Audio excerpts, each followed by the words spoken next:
Picture a world where darkness isn't just the absence of light. It's an all-encompassing presence that swallows entire landscapes once the sun dips below the horizon. Before electricity transformed our nights into extensions of our days, humanity lived in a relationship with darkness we can scarcely comprehend today. For thousands of years, our ancestors faced this nightly reality without the simple convenience of a light switch, relying instead on ingenuity, resourcefulness, and sheer determination to push back against the shadows. This isn't just a story about light sources, it's a profound journey into how human civilization literally found its way out of the dark, one flickering flame at a time. The mystery of how people illuminated their homes before modern technology is one of those hidden threads woven through the fabric of human history, connecting ancient Egyptian scribes studying by sesame oil lamps to medieval scholars reading manuscripts by candlelight, all the way to frontier families gathering around whale oil lamps in 19th century America. Each solution tells us something remarkable about the people who created it, their available resources, their technological capabilities, and their deepest fears and aspirations. What emerges is a tapestry of innovation spanning continents and centuries, revealing how something as fundamental as light shaped our architecture, our social routines, and even our understanding of safety and comfort after sunset. As we journey through this fascinating history together, you'll discover not just the practical solutions our ancestors devised, but the extraordinary human stories behind them. We'll explore how the quest for better illumination drove technological advancements, influenced global trade networks, and even sparked environmental movements. From the earliest animal fat lamps used in prehistoric caves to the sophisticated gas lighting systems that illuminated entire cities before electricity, each method represents a chapter in humanity's ongoing relationship with darkness. This exploration will change how you see that simple act of flipping a switch, transforming it from a mundane daily habit into a connection with countless generations who dreamed of conquering the night. Our story begins not in grand palaces or sophisticated laboratories, but in the deep, silent caves of prehistory, where humanity's relationship with artificial light first flickered to life. Over 1 million years ago, our early ancestors made a discovery that would fundamentally alter the course of human evolution: the controlled use of fire. This was so much more than just a source of warmth or a way to cook food. It was the very first crack in the monolithic wall of nighttime darkness. Imagine a group of Homo erectus huddled around a carefully maintained blaze at the mouth of a cave. The firelight would have pushed back the terrifying blackness, creating a small island of safety and visibility in a world utterly dominated by the night. This primal circle of light was our first fortress against the unknown, providing protection from nocturnal predators that roamed just beyond the flickering glow. From this foundational mastery of stationary fire came the ingenious leap to portable light. Our ancestors quickly realized that a fire confined to one spot had limited utility, especially for exploration or tasks requiring mobility. The solution emerged through brilliant, simple innovation: the torch. Early humans would create these first portable lights by bundling resinous sticks together or soaking dense clumps of moss or bark in animal fat. These rudimentary torches could be lit from the main fire and carried into the depths of caves, transforming pitch-black caverns into canvases for stunning prehistoric art, or outside to illuminate pathways after sunset.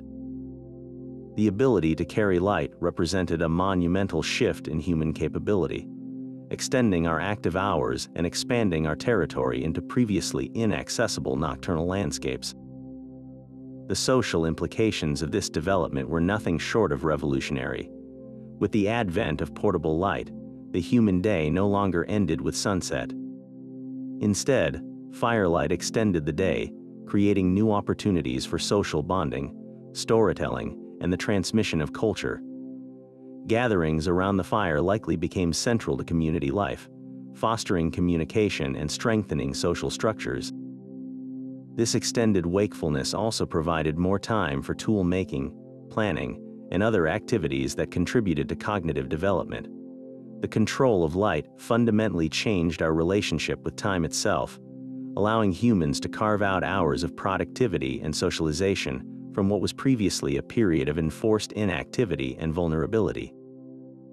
This mastery of artificial illumination also provided a critical survival advantage in a world filled with predators for whom darkness was a natural habitat. The ability to maintain light through the night created a psychological and physical barrier against threats. A well-maintained fire or a series of torches placed around a campsite would have deterred most large predators, allowing for safer rest and reducing the constant threat of nocturnal attacks. This security undoubtedly contributed to population growth and the stability of early human settlements. The flickering flame, therefore, was not just a tool but a guardian, a symbol of human ingenuity asserting dominance over a hostile environment and laying the groundwork for all the lighting innovations that would follow for millennia to come. From these primal flames and simple torches, humanity's next great leap in illumination emerged in a form so elegant and enduring that it would dominate domestic lighting for centuries: the humble candle. This seemingly simple invention represented a staggering technological advancement, moving beyond the smoky, unpredictable nature of an open flame to a contained, portable, and reliable source of light. Our story takes us to ancient Egypt around 5,000 years ago, where the earliest precursors to candles, known as rushlights, first flickered to life. These weren't candles as we'd recognize them today, but rather reeds or rushes gathered from riverbanks, their cores soaked in melted animal fat. A person would light one end of this fat-soaked reed, and it would burn for perhaps an hour, providing a modest, sputtering light for basic tasks. It was a far cry from the steady glow we associate with modern candles, but for its time, it was nothing short of revolutionary: a personal, handheld sun. The real transformation came with the Romans, who refined this concept into something much closer to the modern candle. They developed tallow candles, which used rendered fat from cattle or sheep as the fuel. The process was laborious and, frankly, quite unpleasant. Tallow had to be carefully rendered, melted, and purified, then repeatedly dipped with a fibrous wick, usually made from twisted linen or papyrus, to slowly build up layers of fuel. The resulting candles were functional but far from perfect. They gave off a thick, acrid smoke and a distinctly unpleasant odor as they burned, a constant reminder of their animal origins. Worse still, they were soft and melted easily, often requiring a holder to catch the dripping grease. Yet despite these drawbacks, the tallow candle became a cornerstone of Roman life, illuminating homes, temples, and military outposts across the empire. For the wealthy and the powerful, however, the foul smell of tallow was simply unacceptable. Their solution was beeswax, a material that transformed the candle from a utilitarian object into a symbol of status and refinement.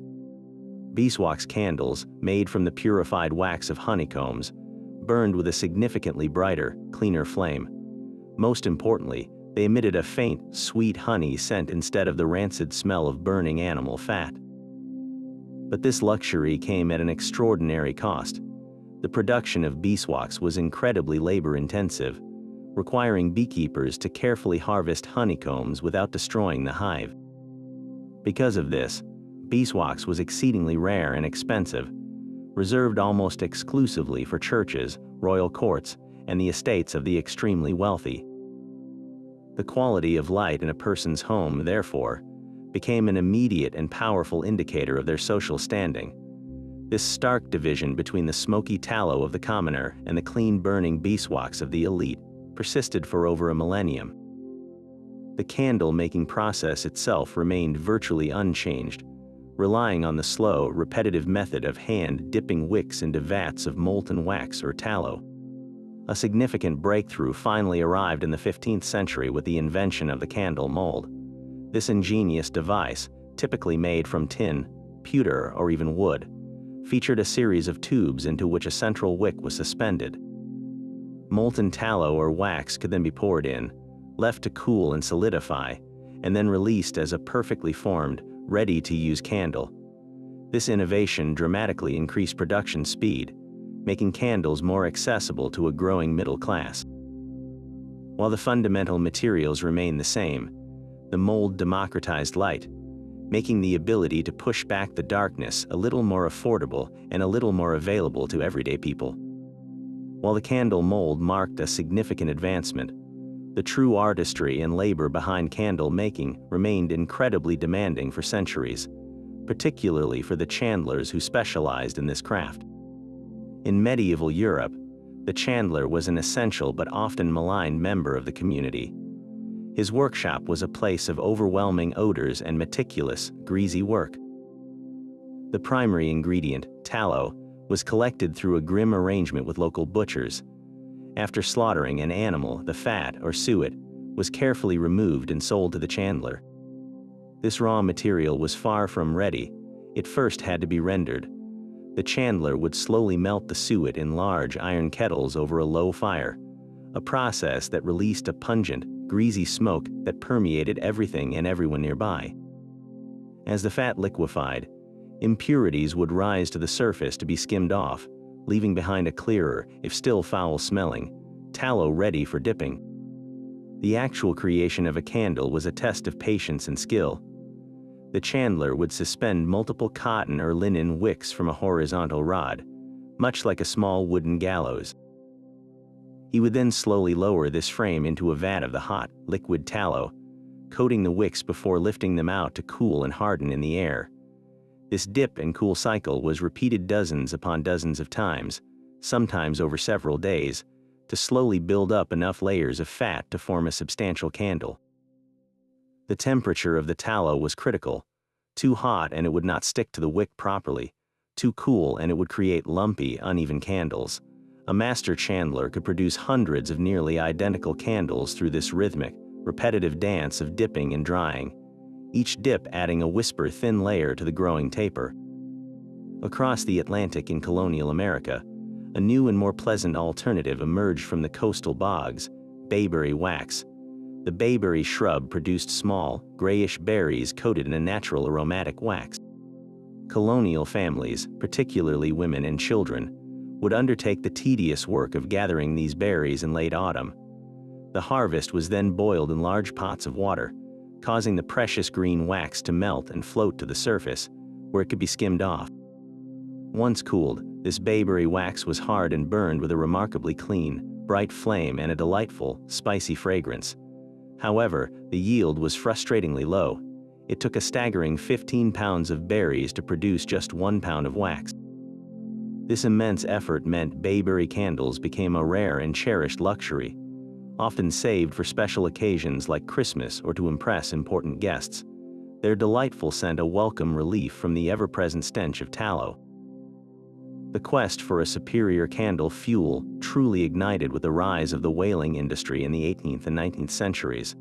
Whalers discovered that the head cavity of the sperm whale contained a vast reservoir of a unique, liquid wax called spermaceti. This substance was a chandler's dream. It was harder and burned with a much brighter, cleaner flame than tallow, and it produced no unpleasant odor. Even more importantly, spermaceti wax could be pressed or molded into candles of exceptional quality and consistency. These spermaceti candles quickly became the gold standard of illumination, prized for their brilliance and reliability. Their superior quality made them the preferred choice for lighthouses, scientific instruments, and the homes of the wealthy elite, effectively creating a new top tier in the social hierarchy of light. This hierarchy of illumination was immediately visible and deeply ingrained in society. The quality of light in a home spoke volumes about its occupants' wealth and status. A poor family might make do with a rushlight or a smoky, sputtering tallow dip that required constant trimming and filled the room with a greasy haze. A modestly successful merchant's family could afford properly molded tallow candles, offering a more steady, though still malodorous, light. The truly affluent could light their evenings with the sweet aroma of bayberry or, for the ultra-wealthy, the brilliant, unwavering glow of spermaceti candles. The light itself, therefore, was not just a utility but a powerful status symbol, a daily reminder of one's place in the world, with the cleanest, brightest flames reserved for those who could afford to literally burn their money.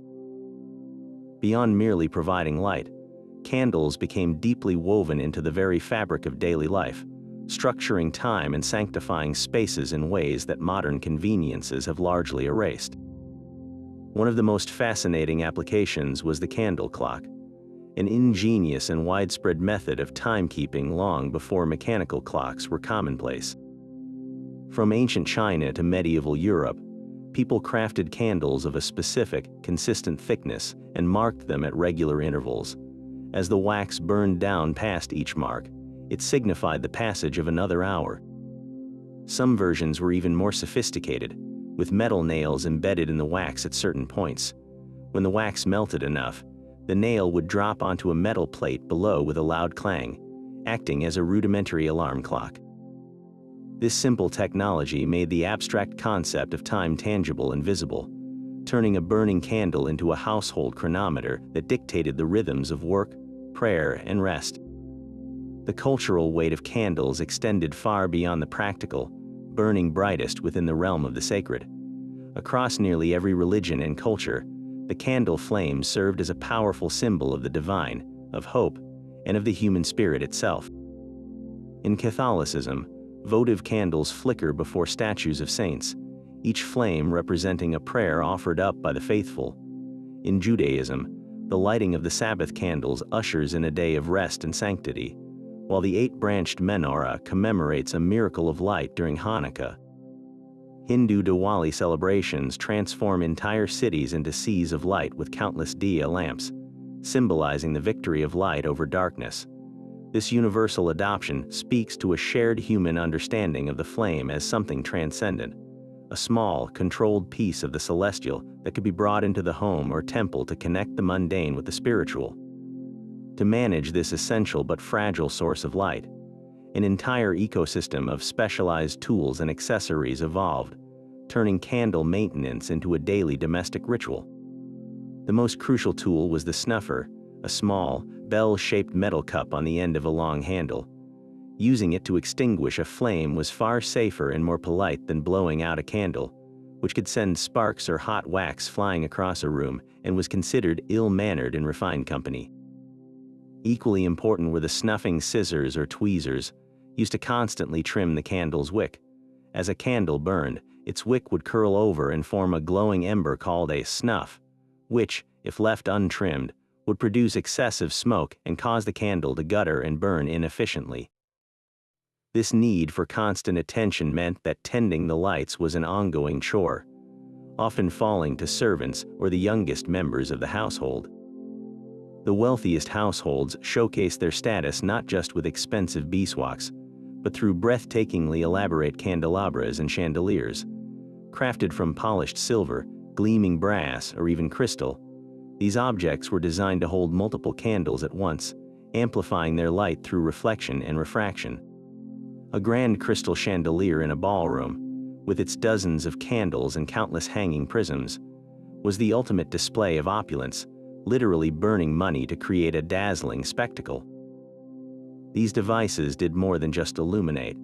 They transformed light into a central element of interior design and social theater, casting a flattering glow on expensive fabrics and jewels during evening gatherings. The development of such intricate fixtures highlights how central candlelight was to the aesthetics and experience of wealth and power. This deep integration of candles into everyday existence is permanently etched into our language. Phrases like "burning the candle at both ends" vividly describe a life of exhausting excess, drawing from the image of a candle lit at both wicks, a practice that would indeed produce a brilliant but wasteful and short-lived blaze. To be unable to hold a candle to someone originated from the role of apprentices, who would literally hold a candle to provide light for a master craftsman at work. If you weren't even fit for that simple task, you were considered profoundly inferior. These linguistic fossils preserve the memory of a time when managing candlelight was a universal experience, a common reference point that everyone understood. The candle was not merely an object in the room. It was a fundamental technology that measured our days, elevated our spirits, and ultimately gave us the words to describe our lives. Yet long before the candle became a household staple, Another technology was quietly evolving in the shadows, one that offered a more stable and controllable flame. This was the oil lamp, an invention whose basic principles remained remarkably consistent for thousands of years, yet whose designs reflected the artistry and engineering prowess of the cultures that perfected it. Our journey with oil begins not in a workshop, but on a prehistoric shoreline where someone had a moment of profound inspiration. They took a common seashell, like a mussel or an oyster, filled its natural bowl with a bit of animal fat, dropped in a piece of dried moss or reed as a wick, and lit it. In that instant, the first crude oil lamp flickered to life. This simple act of repurposing nature's bounty provided a safer, longer-lasting alternative to a handheld torch, a small, contained fire that could be placed on a surface and left to burn. This concept was rapidly refined. Soon, people were carefully hollowing out stones to create more permanent and durable lamps. These early stone lamps have been found in caves across Europe, their surfaces often blackened by soot, silent witnesses to the nights our ancestors spent painting magnificent artwork on cavern walls or simply huddled together for safety. The fuels available were whatever could be found.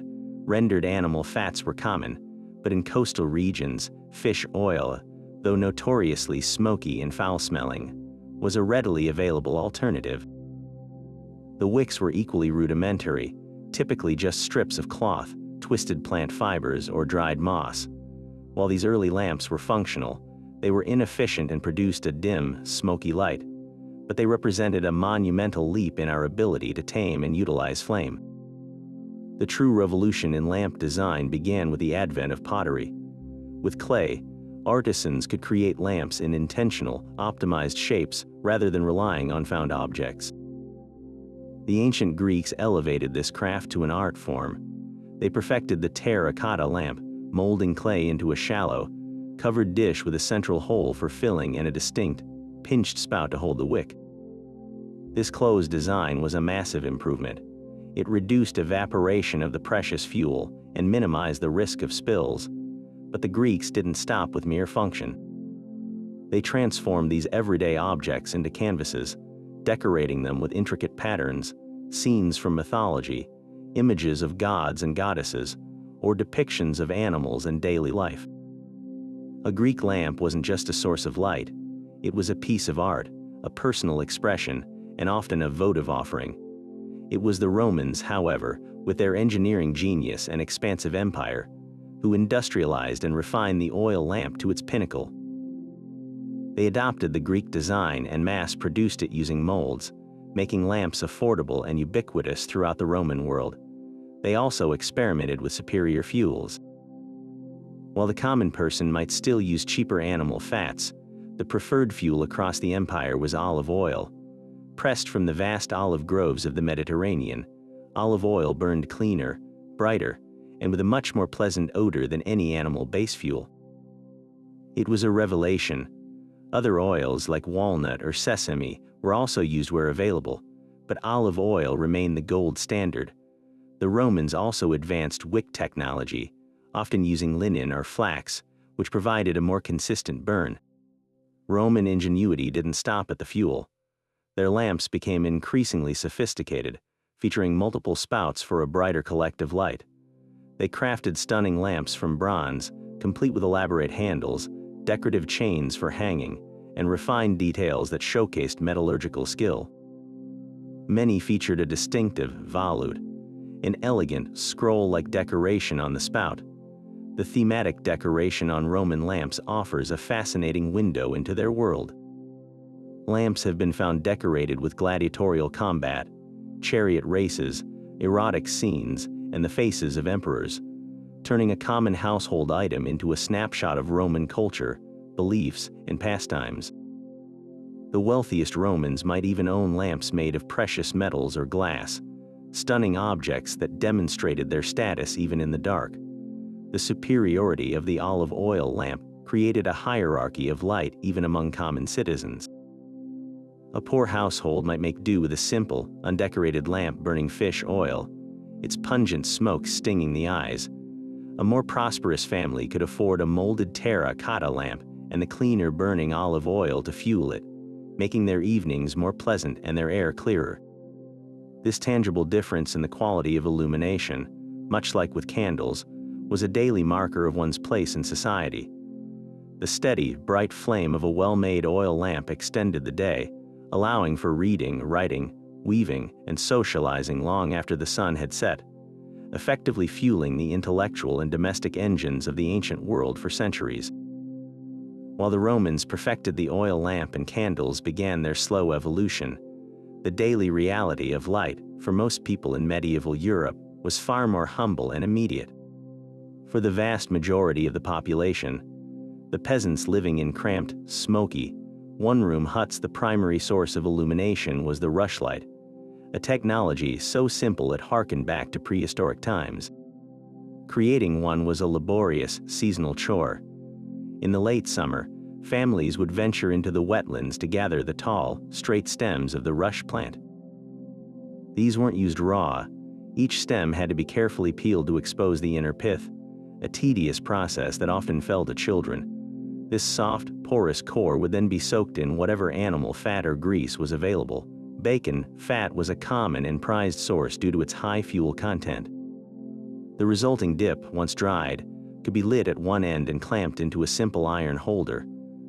Its light was meager and fleeting, a faint, sputtering glow that might last for 20 or 30 minutes before it burnt down to the holder, casting more shadows than illumination. Yet this was the poor man's candle, the fragile barrier against a night that was otherwise absolute. This stark existence stood in dramatic contrast to the world inside the stone walls of a castle or a wealthy manor house. Here, illumination was a public spectacle, a demonstration of power and wealth. The great hall was the heart of the castle, and its lighting needed to be as grand as the feasts and gatherings it hosted. Instead of tiny rushes, massive torches, known as cressets, were mounted on the walls. These were often iron baskets or cups filled with tar-soaked rope or wood, producing a roaring, smoky flame that could light a large area. The most iconic feature was the candle beam, a large, horizontal iron bar suspended from the ceiling by chains. From this beam, dozens of candles could be hung, their collective light illuminating the entire room below for feasts and ceremonies. Maintaining this dazzling display required constant effort from servants, who would trim wicks, replace spent candles, and ensure the burning tapers didn't drip wax on the nobility below. Light in this context was not for reading or close work, but for grandeur and social theater. It was the Crusades, beginning in the late 11th century, that began to subtly reshape European lighting technology. As knights and soldiers returned from the Holy Land, they brought back more than just stories and scars. They brought new ideas and technologies encountered in the more advanced Islamic world. Among these influences were superior lamp designs. Middle Eastern metalworkers were crafting exquisite lamps from brass and bronze, often in elegant, enclosed forms that were more efficient and less smoky than many open-flame European designs. These lamps were frequently designed to burn higher quality oils, like sesame or olive, which were more readily available in the Mediterranean than in the north. The returning Crusaders introduced these concepts to European artisans, who began to incorporate the designs into their own work, leading to a gradual refinement of domestic metal lamps for those who could afford them. This cross-cultural exchange also reinforced the existing social hierarchy of light. A wealthy lord might now commission a fine brass lamp in a newly fashionable design, perhaps even one that echoed the architecture he'd seen abroad, and fuel it with expensive imported oil. His walls might be adorned with iron sconces capable of holding multiple candles, and his tables set with polished candlesticks. Meanwhile, his tenants in the village below would continue to make do with their rushlights and perhaps a simple clay cruzy lamp burning fish oil or rancid fat. The quality of one's light remained an immediate and visible indicator of social standing. The castle, ablaze with torch and taper, stood as a beacon of power and prosperity on the hill, while the countryside surrounding it remained largely shrouded in a dim, smoky twilight, a world apart in both distance and daily experience. While the grand halls of European manors blazed with candlelight, The reality for early American colonists was a story of stark necessity and ingenious adaptation. Far from the established industries of Europe, settlers in the New World had to create their own light from whatever materials they could scavenge, forage, or produce on their isolated homesteads. This practical, often harsh, reality gave rise to one of the most iconic and enduring symbols of colonial illumination, the Betty lamp. This humble device, typically forged from iron or hammered from tin, was a masterpiece of simple, functional design. It consisted of a shallow, oval or circular dish with a single, pinched spout at one end to hold the wick. A central feature was the hinged or sliding lid, which served the crucial purpose of reducing evaporation and preventing spills of the precious, hard-won fuel. Many designs also included a hook or a chain from which the lamp could be suspended, or a pointed base that could be stuck into a block of wood on the table, making it a versatile centerpiece of the evening's activities. The true challenge wasn't the lamp itself, but what to burn inside it. With no widespread access to olive oil or beeswax, colonists turned to the most readily available resources, animal fats. Every bit of grease became a potential source of light. After cooking, the leftover drippings from pork, beef, or even bear fat were meticulously saved, not discarded. This practice of grease collecting was not a casual chore but an essential, ongoing household duty. Critical to surviving the long, dark winters, women and children were primarily responsible for this task, carefully pouring cooled fat into a special container, often a hollowed-out gourd or a dedicated pottery jar, that sat in the coolness of the pantry or root cellar. This repository of fats would slowly accumulate over the spring, summer, and fall, becoming a family's literal store of light for the year ahead. The quality of this saved grease varied wildly. The cleanest fats from salt pork were highly prized for burning cleaner and brighter, while older, rancid fats produced a thicker, smellier smoke that could make a small, sealed cabin almost unbearable. The process of fueling and maintaining a Betty lamp was a daily ritual. A homemaker would carefully spoon the congealed fat into the lamp's reservoir, then position a twisted linen or cotton wick into the spout, allowing one end to soak in the liquid fat while the other end protruded ready to be lit. The resulting flame was small, perhaps no brighter than a modern night light, and it produced a constant, greasy smoke that blackened ceilings and left a fine layer of soot on every surface. The light it cast was a weak, yellowish glow, sufficient for mending a piece of clothing, stirring a pot over the fireplace, or perhaps reading a Bible verse, but little more. The lamp required constant attention. The wick needed frequent trimming with scissors to prevent it from drowning in its own ash and creating even more smoke. Despite its shortcomings, the gentle, flickering light of the Betty lamp was a beacon of perseverance, a small, defiant gesture against the overwhelming darkness of the wilderness. This relentless need for fuel made every member of the household a participant in the economy of light. Children might be sent to collect certain berries, like the bayberry, that could be boiled down for their waxy coating. They would also be tasked with rendering the collected grease, melting it down slowly over a low fire to separate the pure fat from any impurities or bits of meat, then straining it through cloth to create a clearer, better burning fuel. In some communities, a social practice emerged where poorer children might go from door to door asking for spare grease, much like later generations would ask for food. This grease collecting, in a social context, highlights just how valuable this commodity was. Giving away a cup of fat was a genuine act of charity. The Betty lamp, therefore, was more than just a tool. It was a focal point of domestic industry, a symbol of resourcefulness, and a daily reminder that survival depended on the careful, collective husbanding of even the most seemingly insignificant resources. Yet even as colonial families patiently rendered their household fats, a far more dramatic and perilous quest for the perfect illuminant was unfolding far out at sea, one that would ignite a global industry and drastically reshape the economics of light. This was the era of whaling, a brutal and breathtakingly dangerous enterprise, all for the sake of a substance that burned like no other: sperm whale oil.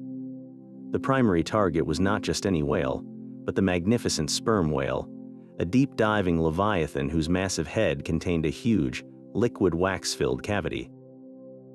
This reservoir held a treasure called spermaceti, a material so superior to any other fuel it was dubbed liquid gold by those who hunted it. Unlike the smoky, odorous tallow or fish oil, spermaceti burned with a brilliant, clean, nearly smokeless flame, and it had no unpleasant smell. It was, quite simply, the finest lamp oil the world had ever known, and its discovery set off a lighting revolution that would power the lamps of the Western world for over a century. The process of acquiring this oil was a harrowing testament to human daring and desperation. Whaling voyages were among the most dangerous jobs in history, lasting for years at a time. Crews on ships like the famed Nantucket whalers would spend months, even years, scanning the horizon for the telltale spout of a whale. The actual hunt was a terrifying ballet of violence conducted from small wooden longboats. Once a whale was sighted, crews would row frantically to get close enough for the harpooner to make his throw, a strike that did not kill the creature, but only secured a line to it.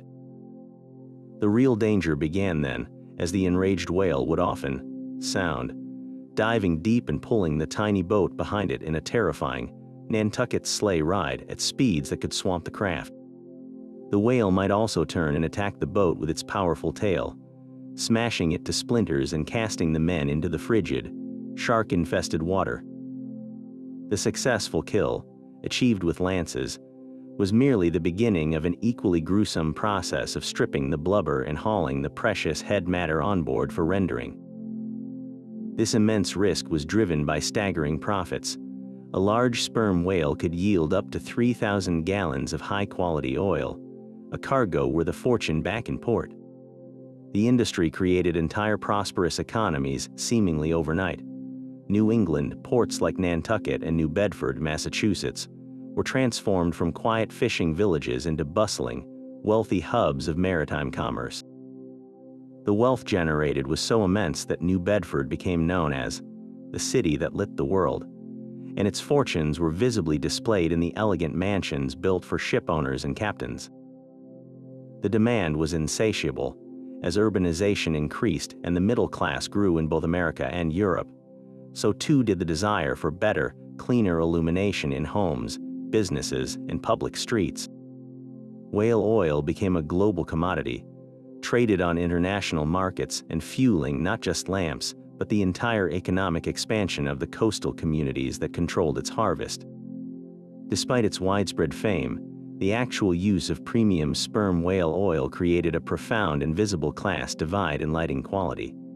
The finest spermaceti oil was exceedingly expensive, a luxury product only the wealthy could afford to burn freely in their parlors and libraries. The urban elite in cities like London, Boston, and New York could now read and socialize in a bright, clean, and pleasant environment after dark, their lives literally brighter than those of their poorer neighbors. The middle class might afford a lesser grade of whale oil for special occasions, but still relied on cheaper alternatives like lard oil or camphene for daily use. For the rural poor and those on the frontier, whale oil remained an unimaginable luxury. They continued to rely on the same smoky tallow dips and animal fats that had been used for centuries. The quality of light in a person's home became a sharper indicator than ever of their economic standing, creating a society where the divide between the haves and the have-nots was illuminated for all to see every single night. But this desperate hunt for whale oil to light our homes was not the only epic battle being waged against the darkness. Out at sea, along treacherous, rocky coastlines, another monumental struggle was unfolding, one where the stakes were not comfort or reading light, but the very survival of ships and their crews. This was the domain of the lighthouse, and in the era before electricity, these stone sentinels represented the absolute pinnacle of illumination engineering, a breathtaking marriage of fire, glass, and human determination. The most legendary of them all was the Pharaohs of Alexandria, a wonder of the ancient world that set the standard for millennia to come. Built in the 3rd century BC on an island in the harbor of Alexandria, Egypt, this staggering structure soared to a height that may have exceeded 400 feet. At its summit, A massive fire burned continuously within a sophisticated furnace, its flames fed by loads of wood transported up a spiraling ramp by donkeys and slaves. While ancient sources are unclear on the exact mechanism, it's believed that giant, polished bronze mirrors were used to project and focus this immense beacon far out to sea, a feat of optical engineering that must have seemed like pure magic to approaching sailors, guiding them safely to one of the ancient world's greatest ports. For centuries after the fall of Alexandria, lighthouse technology advanced slowly. Most were simply tall stone towers with an open fire basket burning at the top. The fuel could be wood, but more often it was coal, which burned hotter and longer. The life of a lighthouse keeper in these early structures was one of relentless, back-breaking labor. Imagine the sheer physical effort required to haul tons of coal up narrow, spiraling staircases every single day, enough to keep a fire blazing through the long, stormy night. The keeper's entire existence revolved around defying the very elements his tower was built to withstand. Wind was the eternal enemy, threatening to snuff out the flame or blow embers onto the wooden roof, risking a catastrophic fire. Rain and sea spray could douse the coals or cause them to smoke inefficiently.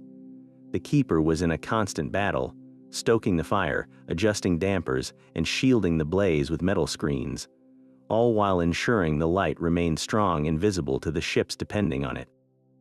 The true revolution in lighthouse illumination arrived not with a new fuel, but with a new understanding of physics, the parabolic reflector. Developed and refined throughout the 18th century, this was the breakthrough that transformed a simple fire into a powerful, focused beam of light. The principle was elegant. A lamp producing a flame that burned in every direction was placed at the focal point of a large, concave mirror, often made of polished silver or copper. This mirror would then capture the rays of light that would normally scatter uselessly into the sky and reflect them forward into a single, concentrated beam.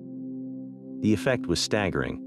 A well-designed reflector could take the light from a single argand oil lamp, a significant advancement in itself with its cylindrical wick that produced a brighter, steadier flame, and project it for distances of 20 miles or more over the open ocean. This was no longer just a fire on a hill. It was a precision instrument, a blade of light cutting through the fog and gloom.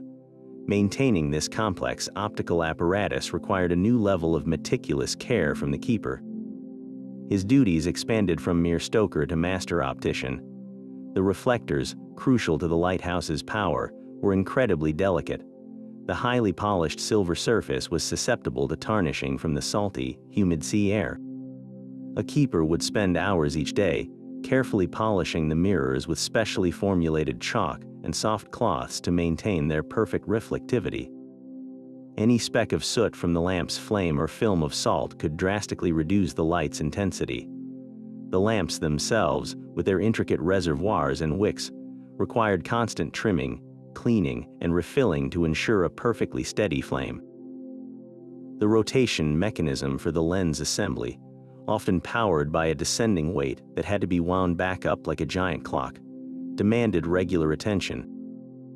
This was a job that combined the skills of a chemist, an engineer, and a janitor, all performed in isolation high above a crashing sea. The light produced by these pre-electric sentinels became their unique signature, a language of safety understood by every mariner. Before each lighthouse could be identified by its unique electronic flash pattern, they were distinguished by their characteristic day mark, the paint scheme on the tower itself, and the specific arrangement of their lamps and reflectors.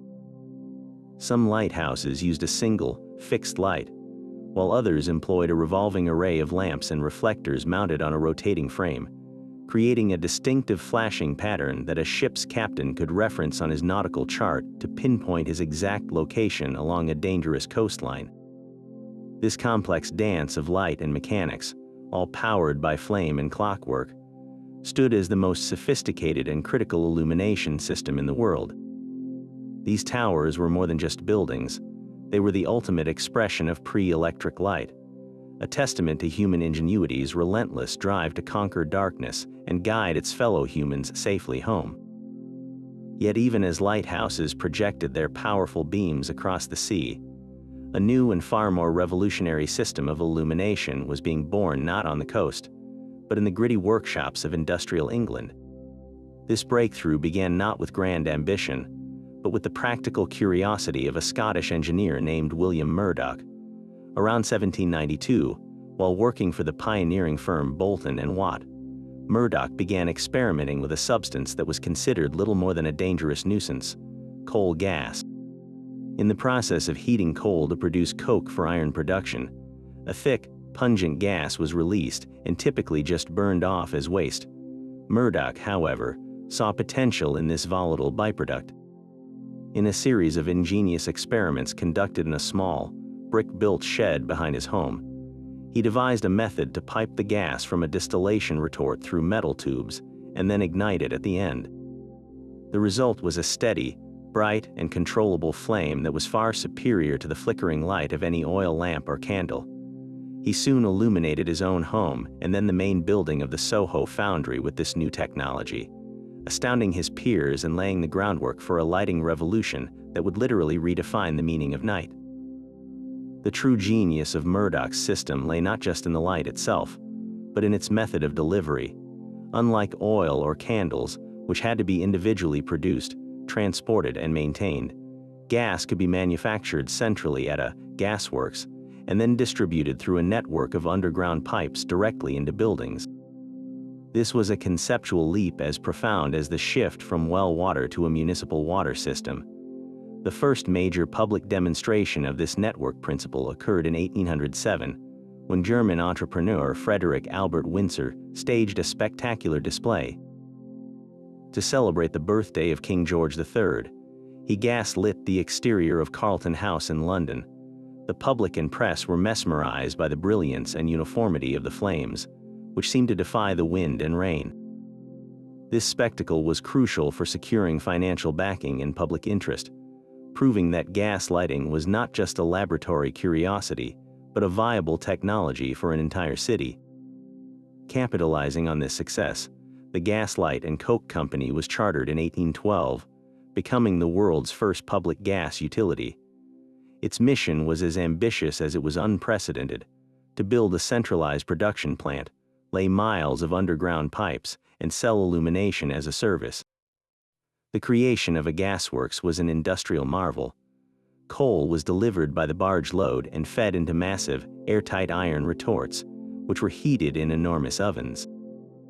As the coal baked, it released its volatile gases, which were then scrubbed and purified to remove impurities like ammonia and sulfur that produced foul odors and smoke.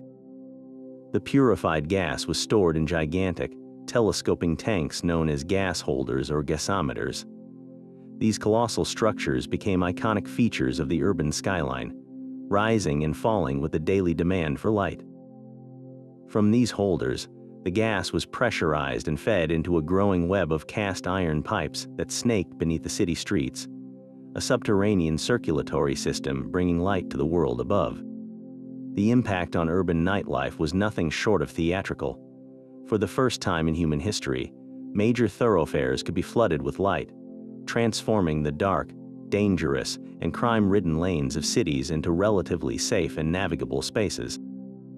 The effect was so dramatic that London's Pall Mall, the first street to be permanently gas-lit in EIGHT, EE Chinese letter, became a sensation.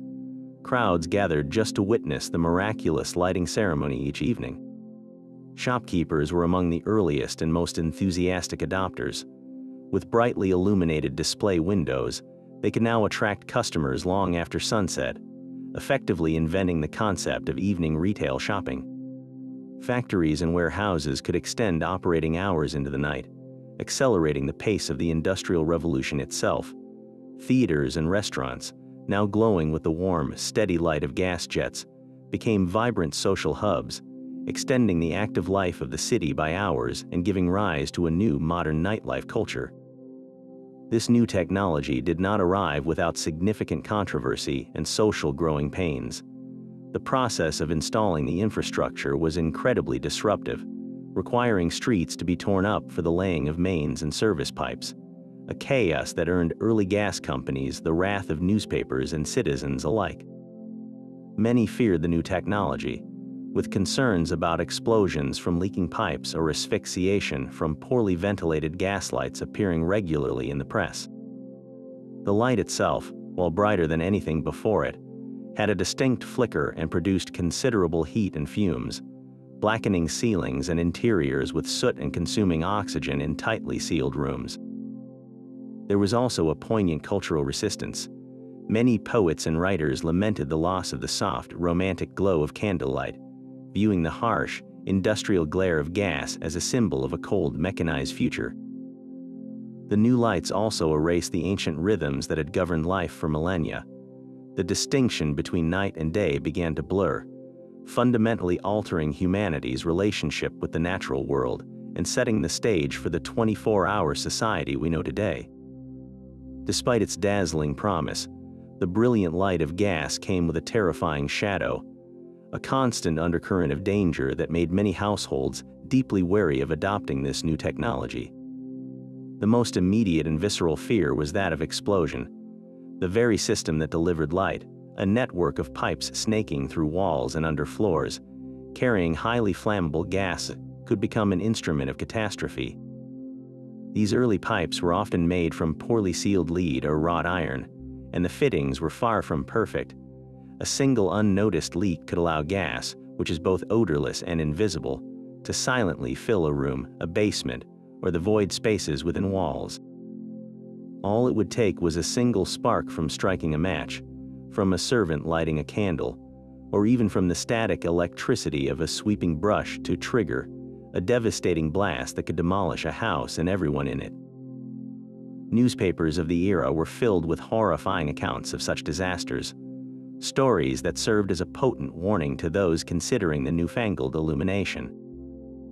Beyond the threat of sudden catastrophe, gaslight introduced a more insidious and silent killer into the home: carbon monoxide poisoning. The combustion of coal gas was far from clean. It consumed oxygen at a prodigious rate and released a cocktail of noxious fumes, including a significant amount of carbon monoxide. In the poorly ventilated rooms of the 19th century, sealed against winter drafts and summer heat, this was a recipe for disaster. A family gathering in a gaslit parlor for the evening could gradually begin to experience headaches, dizziness, and nausea, often misattributed to other causes. In severe cases, particularly in bedrooms where a gas jet might be left burning low for a night light, the consequences could be fatal. The victims would simply never wake up, claimed by an enemy they couldn't see, smell, or taste. This invisible peril made many, especially the medically minded, profoundly distrustful of having an open gas flame burning in their sleeping chambers. The risk of conventional fire was also ever present. An open gas jet was, by its very nature, an uncontrolled flame. A carelessly placed curtain, a piece of paper blown by a draft, or a woman's voluminous crinoline skirt brushing too close to a mantle could instantly ignite a blaze. The light fixtures themselves, often made of highly flammable materials like paper or silk shades, could overheat and catch fire.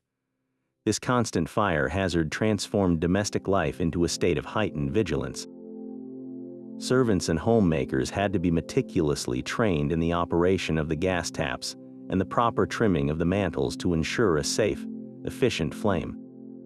Forgetting to fully extinguish a light before bed wasn't just wasteful, it was a potentially lethal oversight. This well-founded climate of fear had a direct and measurable financial impact. Insurance companies, the pragmatic calculators of risk, took immediate note. They began to charge significantly higher premiums for homes and businesses that were illuminated by gas. A gaslit building was simply a worse insurance risk than one lit by candles or oil lamps. For many middle-class families, this extra cost was a serious deterrent, eroding the economic advantage that gaslight promised. It forced a difficult calculation. Was the benefit of brighter light worth the increased annual expense and the ever-present worry of accident? For every proud homeowner who embraced the modern convenience, there was another who looked at the same technology and saw an expensive, unpredictable, and dangerous intruder into the sanctity of the home, a trade-off between dazzling innovation and basic safety that each family had to weigh for itself. Just as gaslight was transforming cityscapes and industrial life, another revolutionary fuel was emerging from the work of a Canadian geologist, one that would democratize bright, safe illumination for the entire world, from sprawling metropolises to the most remote farmsteads. This breakthrough began not with a focus on light, but with a practical attempt to find a better lamp fuel for the mining industry. In 1846, Abraham Gesner, a man with a deep curiosity about the natural resources of New Brunswick, developed a process to distill a clear, thin liquid from a soft, oily coal known as albertite. He named this liquid kerosene, from the Greek keros for wax and ene for its oily nature. This new fuel was a revelation. It burned brighter and cleaner than the whale oil or camphene commonly used at the time, and it was significantly less volatile, meaning it was far less prone to explosive accidents. Gesner's discovery swiftly shifted from powering mines to illuminating homes, and when the process was later adapted to refined petroleum, a resource just beginning to be tapped in Pennsylvania, the cost of kerosene plummeted, making it accessible to nearly every family on the continent. The tool that unlocked kerosene's potential was the lamp designed to burn it, and its evolution is a story of elegant engineering and mass production. The key innovation was the flat, woven wick, a simple but brilliant design that solved the problems of earlier round wick lamps.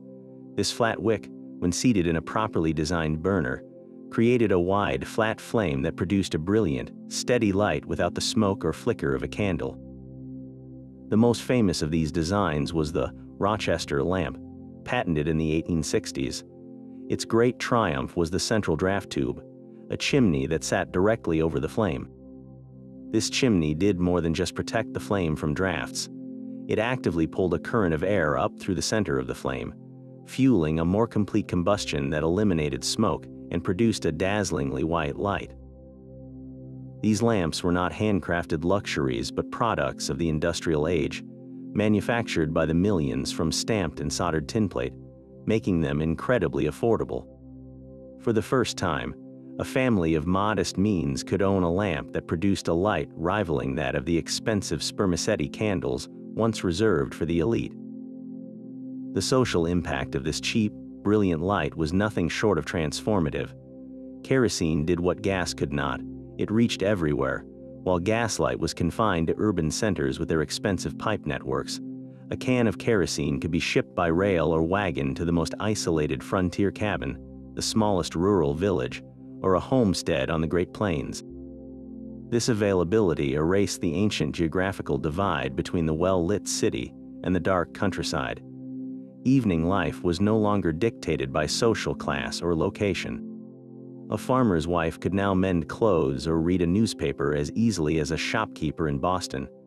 Children across the economic spectrum could do their homework after sundown, a simple act that had profound implications for literacy and education. The parlor became a truly usable space at night, fostering family games, reading aloud, and conversation, fundamentally changing the rhythm and possibilities of domestic life for the vast majority of people. This democratization of light had a devastating and almost immediate effect on the once mighty whaling industry. For decades, the demand for sperm whale oil had driven a brutal and global hunt, making fortunes for ship owners and filling the lamps of the wealthy. But kerosene offered a light that was just as good, if not better, and at a fraction of the cost. The market for whale oil collapsed virtually overnight. Whaling ports like New Bedford, which had once been among the wealthiest cities in America, saw their fleets rust in harbor as their primary product became practically worthless. The price of sperm oil plummeted from over $1.50 a gallon before kerosene to a mere 40 cents by the 1870s. This economic shift, ironically, may have been one of the first major environmental victories driven by technology, as it abruptly curtailed the industrial-scale hunting that had pushed several whale species to the brink of extinction. Perhaps the most profound appeal of kerosene, beyond its affordability and brilliance, was its relative safety compared to the alternatives of the era. while gaslight came with the ever-present threat of explosion and asphyxiation from leaking pipes, and the highly flammable camphene, a blend of alcohol and turpentine, was notorious for causing devastating fires. Kerosene had a much higher flash point. This meant it was less likely to ignite accidentally if spilled. A properly designed kerosene lamp, with its reservoir safely below the flame and a chimney to contain the fire, was a stable and predictable source of light. This safety aspect was its final, overwhelming advantage, making it the unquestioned champion of domestic illumination for over half a century. It offered the middle and working classes a form of light that was not only bright and cheap, but also trustworthy, finally allowing them to push back the night without fearing they might burn their house down in the process. Yet even as the practical kerosene lamp conquered the American home, a far more theatrical and wondrous application of flame was captivating audiences in darkened halls across Europe and America, proving that artificial light could do more than just illuminate. It could tell stories, terrify, and inspire awe. This was the era of the magic lantern, the great-grandfather of all projectors, a device that transformed the simple flame of a candle or oil lamp into an engine of fantasy and education. The basic principle was one of brilliant simplicity. A light source, initially a simple candle, and later a much brighter oil lamp with a parabolic reflector, was enclosed within a painted metal or wooden box. At the front of this box was a tube holding a convex lens, and behind the light source was another lens known as a condenser. This optical arrangement focused the light into a powerful beam that could be shot through a small, hand-painted glass slide. A second lens at the front of the tube, the objective lens, then focused this illuminated image onto a wide wall or a suspended sheet, magnifying it to enormous proportions for a waiting audience. The origins of this remarkable device are shrouded in the intellectual fervor of the 17th century, often credited to the brilliant Dutch scientist Christiaan Huygens around the 1650s. However, its potential was quickly seized upon by showmen, philosophers, and charlatans alike. Early models were novelties for the wealthy, used by scientists like Athanasius Kircher to project astronomical diagrams or anatomical drawings for scholarly discussion. But it was the showmen who truly understood its power to manipulate emotion. They discovered that by moving the lantern closer to or farther from the projection surface, they could make the image grow or shrink dramatically. By using a lever to slide one glass slide over another, they could create the illusion of movement, a bird flapping its wings, a puppet dancing, or a face changing expression. This was nothing less than prehistoric cinema, a technology of pure enchantment powered by nothing more than a flickering flame and a piece of painted glass. The most spectacular and notorious application of the magic lantern was the Phantasmagoria show, a form of horror theater that preyed on the fears and superstitions of its audience. These shows, which peaked in popularity in the late 18th and early 19th centuries, were masterclasses in psychological manipulation. They were often held in abandoned crypts, ruined chapels, or specially designed theaters filled with eerie sound effects and ominous music. The lanternist, or phantasmagor, would hidden from view, often behind the projection screen itself, using a magic lantern mounted on wheels. By rolling the lantern forward and backward, he could make the projected images skulls, skeletons, ghosts, and demons appear to advance terrifyingly toward the audience or recede into an infinite distance. The use of multiple lanterns allowed for superimpositions and quick cuts, making spectral figures appear and vanish into thin air. The technical tricks employed were as ingenious as they were chilling. One particularly effective method involved painting a ghostly figure on a clear glass slide against a black background. When projected, the figure would appear as a luminous specter floating in midair, with the surrounding darkness rendering the screen itself invisible to the audience. Another technique used moving slides with rotating arms to create the infamous dance macabre, a procession of skeletons dancing across the wall. The showmen, adopting the persona of mystics or necromancers, would narrate these terrifying tableaus with booming voices, claiming to summon the spirits of the dead. For audiences steeped in folklore and a belief in the supernatural, The effect was utterly paralyzing. There are numerous accounts of people fainting, screaming, or fleeing the theater in sheer terror, completely convinced they had witnessed real supernatural apparitions. Yet for all its use as a tool for terror, the magic lantern also became one of the most powerful instruments for public education and moral instruction the world had ever seen. It was, in essence, the first true mass medium. Itinerant lecturers traveled from town to town with heavy cases of glass slides, delivering illustrated talks on an astonishing array of subjects. A single show might transport an audience on a visual journey through the Holy Land, displaying accurate depictions of Jerusalem and Bethlehem, painted from the sketches of returning travelers. Another might delve into the mysteries of science, with detailed diagrams of volcanic eruptions, the anatomy of a frog, or the phases of the moon. Temperance societies used graphic slides showing the ruinous effects of alcohol on the family unit, while religious groups illustrated Bible stories with a vividness that no sermon alone could ever achieve. The social experience of a magic lantern show was a unique and deeply communal event. In an age before radio or film, it represented a rare opportunity for an entire community to gather and share a single, powerful visual experience. For many in rural areas, it was their first encounter with accurate images of world landmarks, exotic animals, or historical events.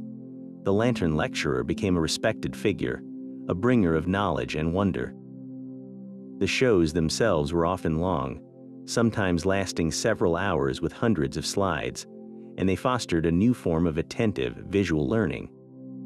This combination of education and entertainment, this ability to make the distant and the abstract immediately visible and compelling, established a template for all projected media that would follow, from the documentary film to the modern educational YouTube video.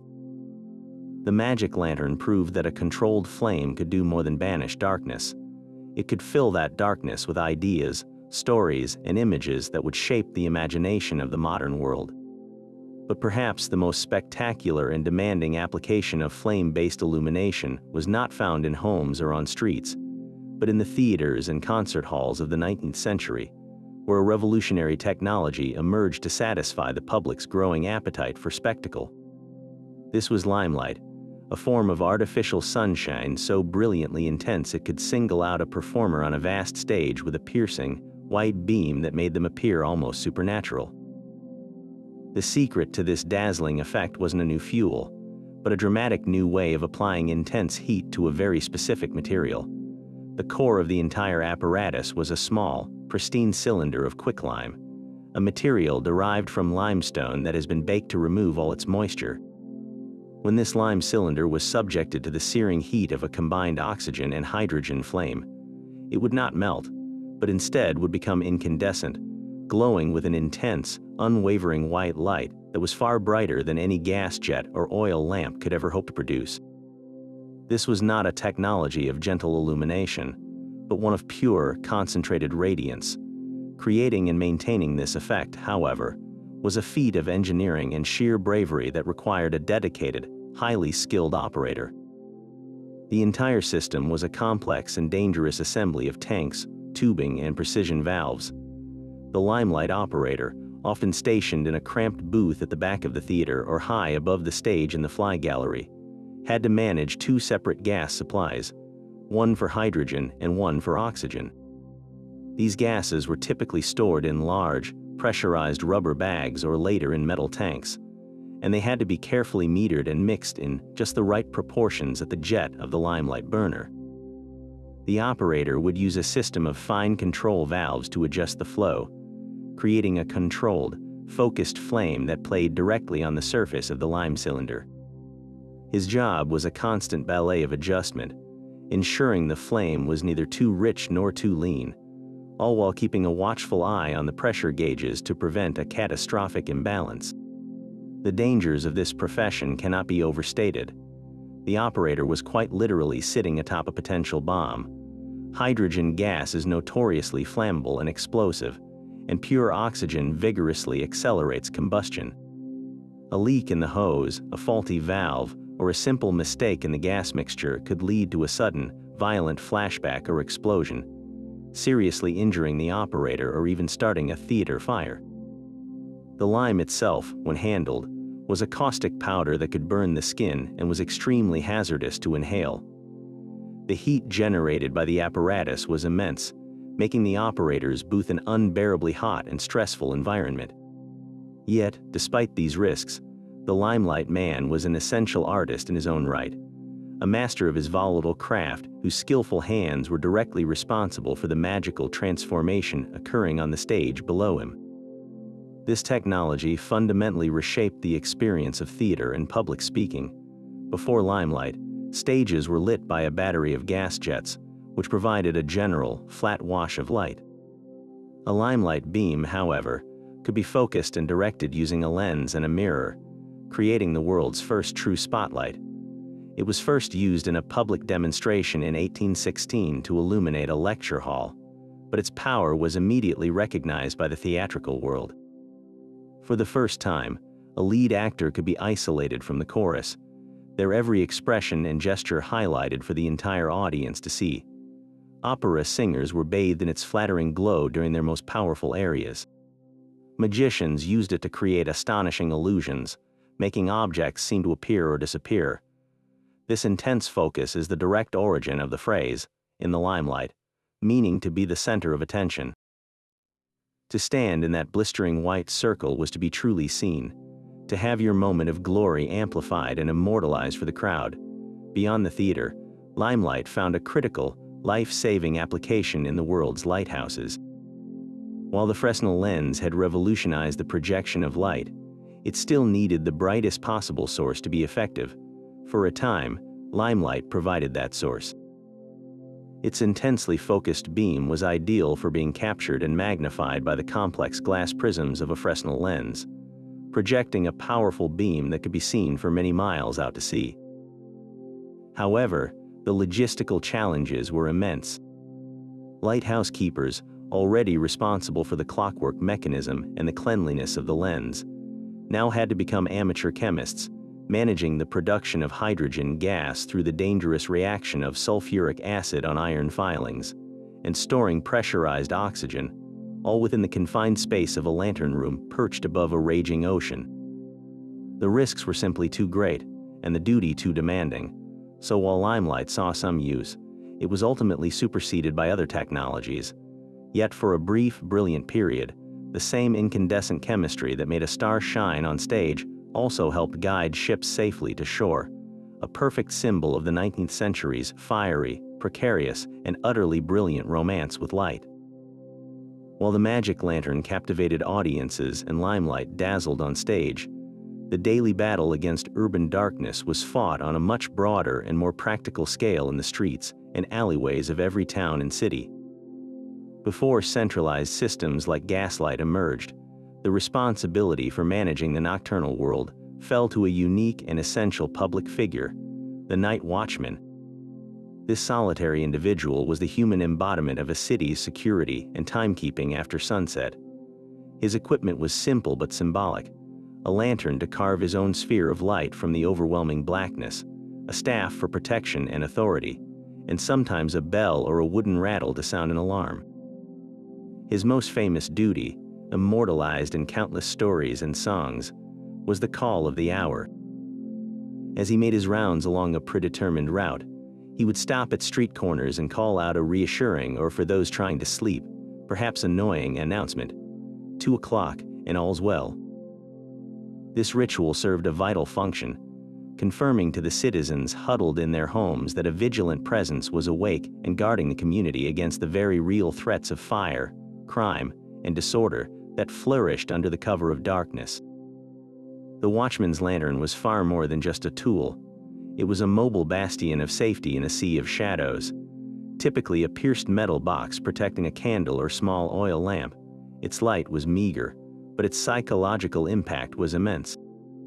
For a law-abiding citizen returning home late, the bobbing glow of the watchman's light in the distance was a welcome sight. For a would-be thief or vandal, that same light represented detection and capture. The watchman's presence created temporary islands of security along his path, but the stretches between his rounds remained profoundly dark and dangerous.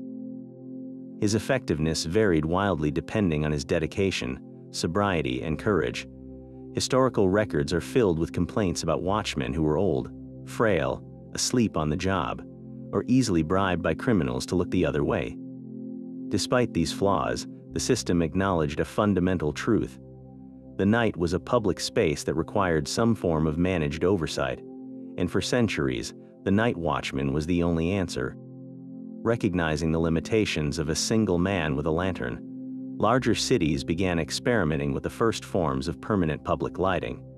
As early as the 15th century, some European municipalities started ordering the placement of oil lanterns at key intersections and before important public buildings. London took a significant step in the late 1600s when it passed a law requiring that lanterns be hung outside every 10th house on major thoroughfares on moonless nights during the winter months. This was not a comprehensive system, but a pragmatic attempt to create a rudimentary network of light. The responsibility for fueling and maintaining these lamps fell to the homeowners themselves, a form of early civic tax. The lamps were simple, often just a glass or horn pane protecting a wick swimming in fish oil or rancid tallow, and their light was feeble and smoky. They were also frustratingly inconsistent, depending entirely on the diligence and financial ability of each individual householder to keep them lit. This patchwork approach led to some of the most fascinating and specific lighting regulations in history. In many medieval towns, the law placed the burden of illumination directly on the shoulders of private citizens through lamp laws or lantern laws. These statutes often required that any householder living on a main street must place a lit lantern or candle in a street-facing window from dusk until a designated curfew hour, usually around 11 o'clock. The logic was simple. If every home contributed one light, the collective effect would make the street navigable and safer for all. In practice, however, the result was a chaotic and uneven mosaic of light.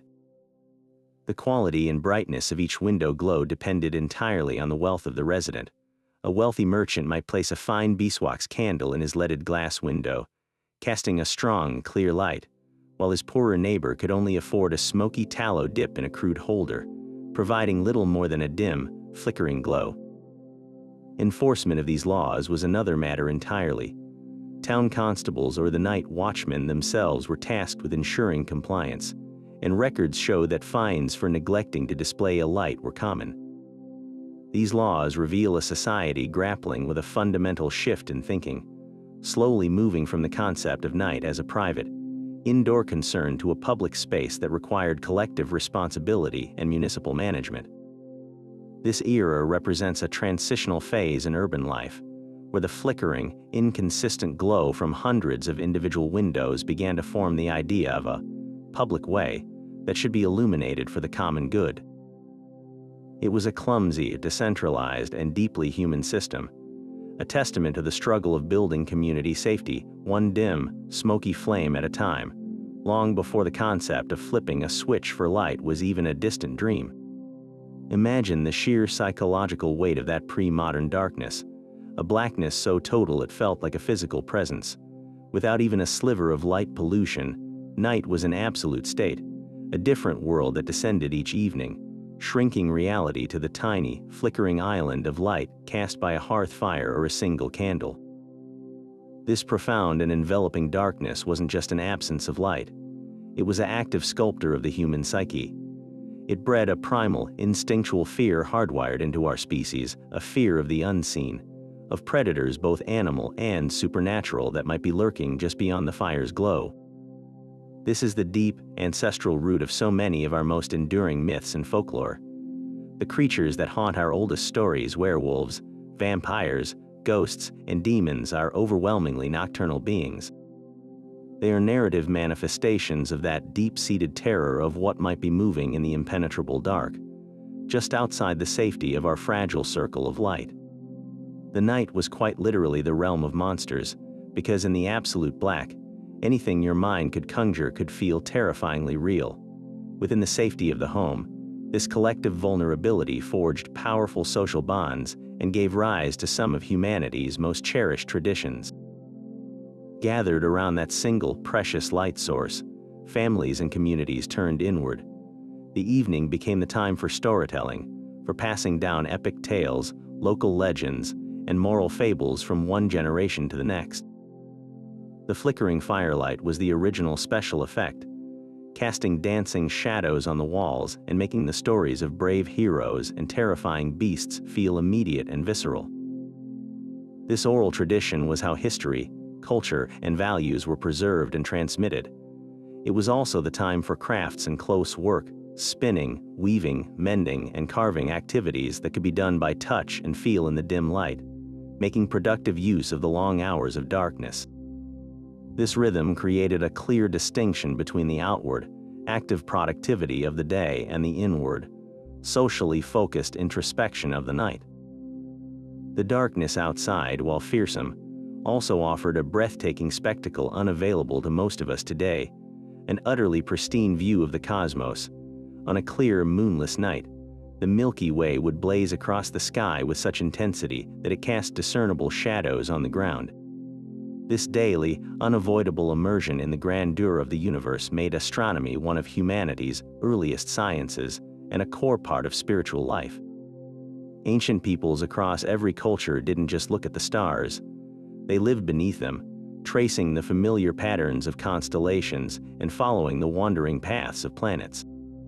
They used this celestial clock to track the seasons for planting and harvest, and they wove elaborate myths to explain the movements of the heavens. The night sky was a constant, majestic reminder of a vast universe beyond the self, fostering a sense of wonder, curiosity, and a deep connection to the cosmos that was simply part of everyday existence. The gradual conquest of this darkness, first with better oil lamps and candles, then with gaslight and finally electricity, didn't just brighten our rooms, it fundamentally rewired human consciousness and our perception of time itself. For millennia, human activity was dictated by the solar cycle. The day was for labor, the night was for rest, security, and social bonding. The extension of artificial light began to erode this ancient rhythm, creating a new, hybrid space that was neither day nor night. The first major shift was economic. Businesses could now operate longer, and night shifts in factories became possible, accelerating the pace of the Industrial Revolution and beginning the commodification of time itself. Time was no longer a natural cycle, but a resource to be filled with productivity. This had a profound impact on the individual mind. The ability to push back the night reduced the collective, species-level fear of darkness, but it also diminished that sense of nightly communal gathering. As light became cheaper and more reliable, people could retreat into private rooms to read or work alone, altering family dynamics. The constant availability of light began to compress our sense of time, creating an expectation that any hour could be an hour for activity. The old natural rhythm that demanded periods of rest and introspection was replaced by the potential for perpetual engagement, sowing the early seeds for our modern, always-on culture. We gained incredible freedom and safety from the dark, but we also lost the enforced downtime, the intimacy of shared stories in a dim room, and the daily, humbling spectacle of a universe filled with stars. We traded the mystery and terror of the night for control and convenience, an exchange that reshaped not just our streets and homes, but the very way we think about our place in the world and the time we have in it. This remarkable human drive to create light was by no means confined to the European and American narrative. It was a universal challenge met with breathtaking ingenuity across every continent, with each culture developing profoundly elegant solutions shaped by their unique environment and resources. In the frozen expanse of the Arctic, the Inuit people crafted an instrument of survival known as the quillik, a masterclass in efficiency carved from soapstone. This shallow, crescent-shaped lamp was far more than a light source. It was the heart of the igloo or tupik tent, providing essential warmth for cooking and melting snow for water, all while casting a life-giving glow during the long polar night. Its fuel was rendered seal or whale blubber, and its wick was made from dried moss or Arctic cotton, carefully laid along the lamp's edge. The skill of the woman who tended the quillik was vital to her family's survival. She had to maintain a slow, steady flame without producing excess smoke that could blacken the ice dome overhead or, worse, use up the precious fuel too quickly. The gentle, warm light of the Quilic was a defiant beacon against the months of endless darkness, a testament to human resilience in one of the planet's most unforgiving climates. On the other side of the world, ancient Chinese civilizations were developing a lighting culture that blended art, philosophy, and engineering in a way that would influence the entire Eastern world. While they used various oils derived from fish, whales, and vegetables, one of their most significant contributions was the early use of natural gas, transported through bamboo pipelines to illuminate homes and even entire streets as early as the 4th century BC. But it is the Chinese lantern that remains their most iconic legacy. Evolving from simple practical objects into exquisite works of art, these lanterns were crafted from silk, paper, or glass stretched over delicate bamboo or wooden frames. They were not merely containers for a flame. They were canvases for calligraphy, painting, and intricate cutouts that told stories and symbolized good fortune, longevity, and happiness.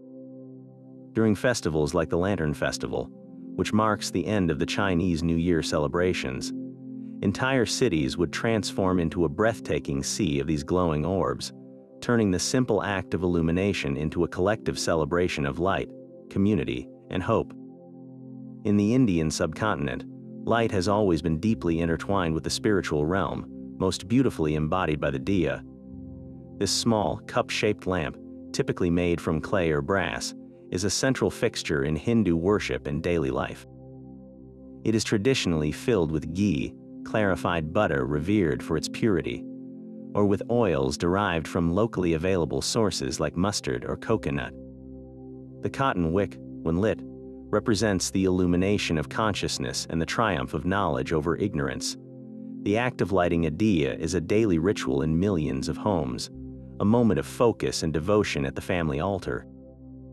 During the festival of Diwali, the festival of lights, this practice is magnified to a national scale, as countless diyas are placed in windows, doorways, and along rooftops to guide Lakshmi, the goddess of wealth, into the home and to symbolize the victory of light over darkness. The diya's humble, flickering flame is a powerful reminder that light can serve a purpose far beyond the merely practical. It can be an offering, a prayer, and a symbol of inner awakening. Across the vast and diverse continent of Africa, a multitude of lighting solutions emerged, each a brilliant adaptation to local materials and needs. The Luo people of Kenya, for instance, crafted a simple yet effective lamp from a hollowed-out stone or a piece of pottery, which they would fill with simsim, sesame oil, or another available fat. The Maasai are known to have used a lamp made from a clay dish with a wick of twisted grass, fueled by animal fat or butter. In other regions, people utilized nuts, like the butterfruit nut, which contained oils that could be extracted and burned. Perhaps one of the most widespread and ancient techniques was the use of the oil-rich pith inside the stems of certain reeds or grasses, much like the European rushlight, which would be soaked in oil and then lit. The common thread uniting these diverse African innovations was a profound resourcefulness, a deep understanding of the local environment, and a skillful ability to transform simple, readily available natural materials into a dependable means of pushing back the night. This global tapestry of illumination reveals a fundamental truth about our species. The drive to conquer darkness is a universal human impulse, but the methods we invent are beautifully, uniquely local. Whether it was seal oil burning in an Arctic soapstone lamp, mustard oil glowing in a terracotta diya on the Ganges plain, or sesame oil lighting a clay lamp in the Great Rift Valley, every culture looked to the world immediately around them for answers. They transformed animal fats, rendered from the creatures they hunted. They pressed oils from the seeds, nuts, and fruits they cultivated, and they harnessed the natural wicking properties of the mosses, grasses, and reeds that grew at their feet. This incredible diversity of solutions, born from necessity and shaped by place, stands as a powerful monument to human ingenuity. It shows us that long before globalization and mass production, our ancestors were all engaged in the same fundamental struggle, and they each, in their own brilliant way, found a way to make their own light. Yet behind every flickering flame that pushed back the darkness, there was an unseen engine of domestic labor, and that engine was almost exclusively powered by women. For centuries, the creation and maintenance of light was not merely a chore listed among many. It was a complex, time-consuming, and often thankless category of work that fell squarely on the shoulders of women and girls, shaping their daily routines and defining their roles within the household. This relentless responsibility began with the very sourcing of materials. In colonial America and across rural Europe, the gathering of supplies was a seasonal duty. Women and children would spend days harvesting bayberries in coastal bogs or collecting rushes from riverbanks, their hands scratched and stained from the tedious work. Back at home, every scrap of kitchen fat had to be meticulously saved, not discarded. After cooking a meal, a woman would carefully strain the cooled grease, pouring it into a dedicated storage jar.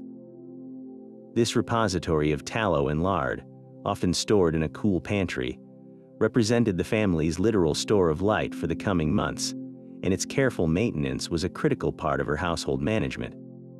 The actual production of light was a dirty, smelly, and dangerous process that required significant skill. Making candles was an arduous task, typically done in a concentrated period known as chandling season in the late autumn.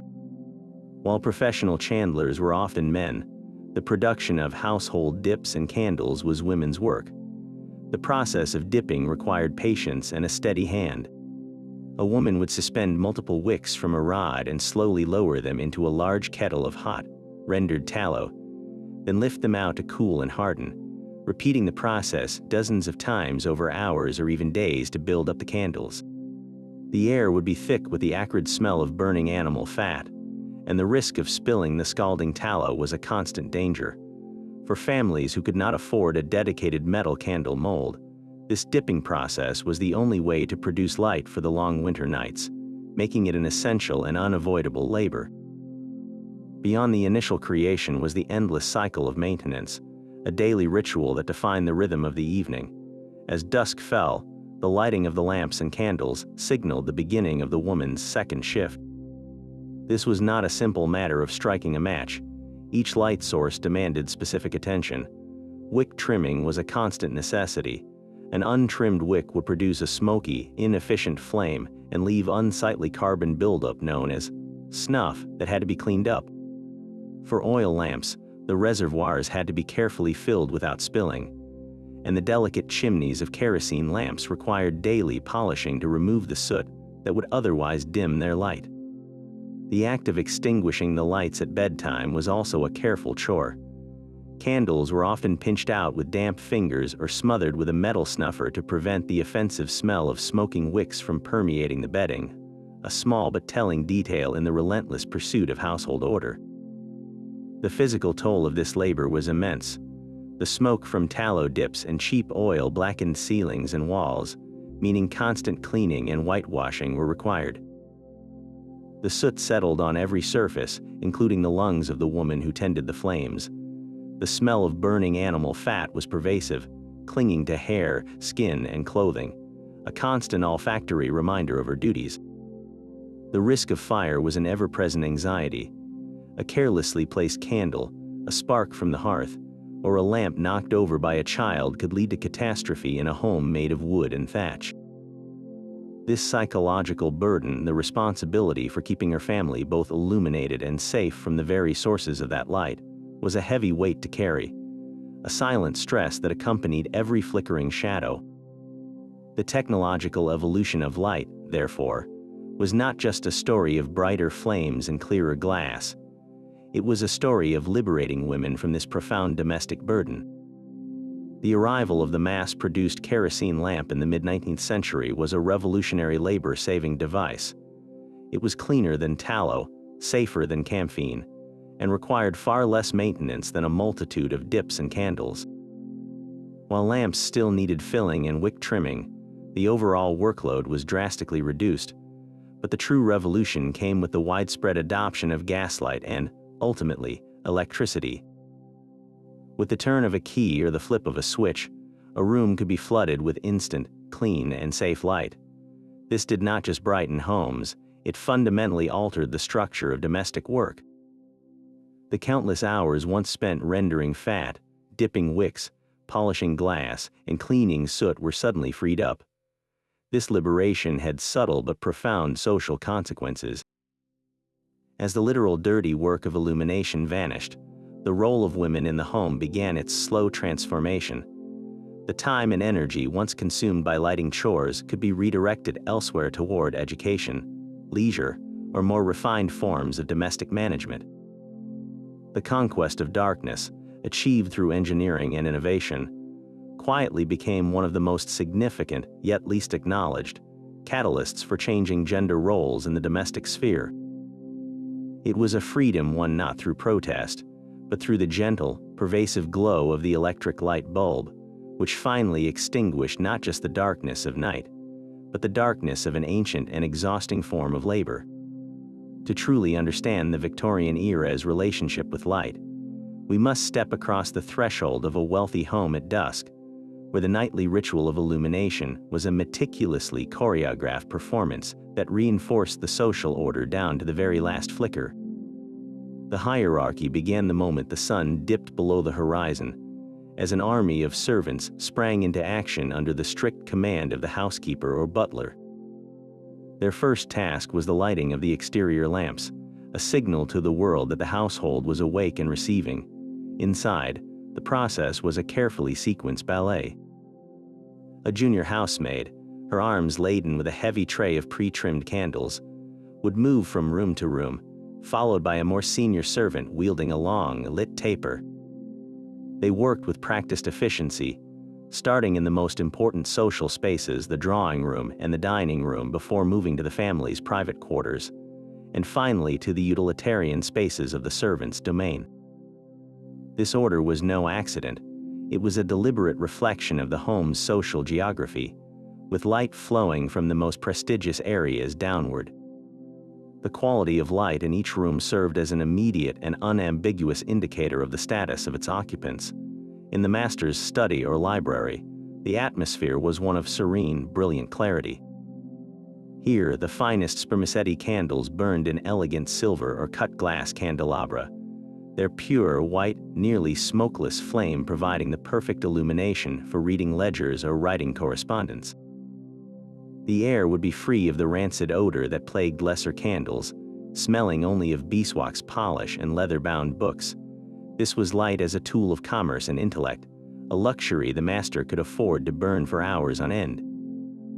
Conversely, the nursery upstairs presented a different priority: safety. While the family could certainly afford beeswax, the risk of a curious child knocking over a candlestick was too great. Instead, the nursery was typically lit by a sturdy, well-designed oil lamp, perhaps with a protective glass shade, fastened securely to a wall bracket or placed high on a mantel. Its enclosed flame was far less hazardous, casting a warm, steady glow for bedtime stories without jeopardizing the safety of the home's youngest and most vulnerable members. Descending to the basement kitchen, the atmosphere transformed completely. This was the realm of utility, where light was a functional necessity, not an aesthetic choice. Here, the cook and her scullery maids worked under the dim, guttering flame of simple tallow dips or crude oil lamps, their light amplified by the reflection off polished copper pots and pans hanging from the ceiling. The air was thick with the pungent smell of burning animal fat, which mingled with the aromas of roasting meat and baking bread. The light was just sufficient to avoid cutting a finger while chopping vegetables or to read a recipe book, but it was a world away from the brilliant, odorless glow of the rooms above. The servants themselves often had to make do with the barest minimum in their own quarters, sometimes sharing a single candle between several beds. This stark contrast was a constant, visible reminder of everyone's place within the household's rigid structure. The family lived in a world of clear, bright light, while the staff labored and rested in a world of shadow and smoke. The sheer physical logistics of maintaining this nightly spectacle were staggering. A grand home could easily contain over 100 individual lights, each requiring meticulous attention. The servant's day was bookended by the management of light. Each evening, Every candle had to be fitted into its holder, its wick properly trimmed to ensure a clean burn. Each morning, the entire process had to be reversed in a ritual known as snuffing. A maid would make her rounds with a snuffer, a bell-shaped metal cup on a long handle, carefully extinguishing each flame and then collecting the spent candles. The remains of the tallow dips from downstairs would be saved for recycling, while the precious beeswax stubs from upstairs were carefully gathered to be sold back to the chandler or remelted. Then came the cleaning, wiping soot from glass chimneys on oil lamps, polishing smoky mirrors and picture frames, scraping wax drippings from expensive furniture, and washing the blackened hands of the staff. This relentless cycle of lighting, extinguishing, and cleaning was a hidden tax of time and labor that underpinned the Victorian family's brightly lit evening comfort, a world of effort they themselves rarely had to see. At the heart of every one of these historical light sources, from the earliest sputtering tallow dip to the brilliant gas jet, lies a single, elegant chemical process: combustion. This is the fundamental reaction that our ancestors learned to tame, a mesmerizing dance of chemistry and physics where fuel and oxygen unite to release energy in the form of heat and light. To truly appreciate their ingenuity, we need to peer into the flame itself. A candle's flame, for instance, is not a simple, uniform thing. It's a miniature universe of different zones, each with its own distinct properties and temperature. The blue area at the very base of the flame is where the wax, vaporized by the heat, first meets oxygen and begins to combust efficiently, producing a relatively hot but dim light. As the heated gases rise, they form the iconic bright yellow region, which is actually filled with tiny, incandescent particles of soot-minute carbon fragments that are heated to a white hot glow before they can fully combust. This is the primary source of a candle's visible light. The faint, barely visible outer envelope is the hottest part, where combustion is finally completed. The shape of the teardrop is a direct result of convection. Hot gases rise, pulling in cooler, oxygen-rich air from the bottom and sides to sustain the reaction.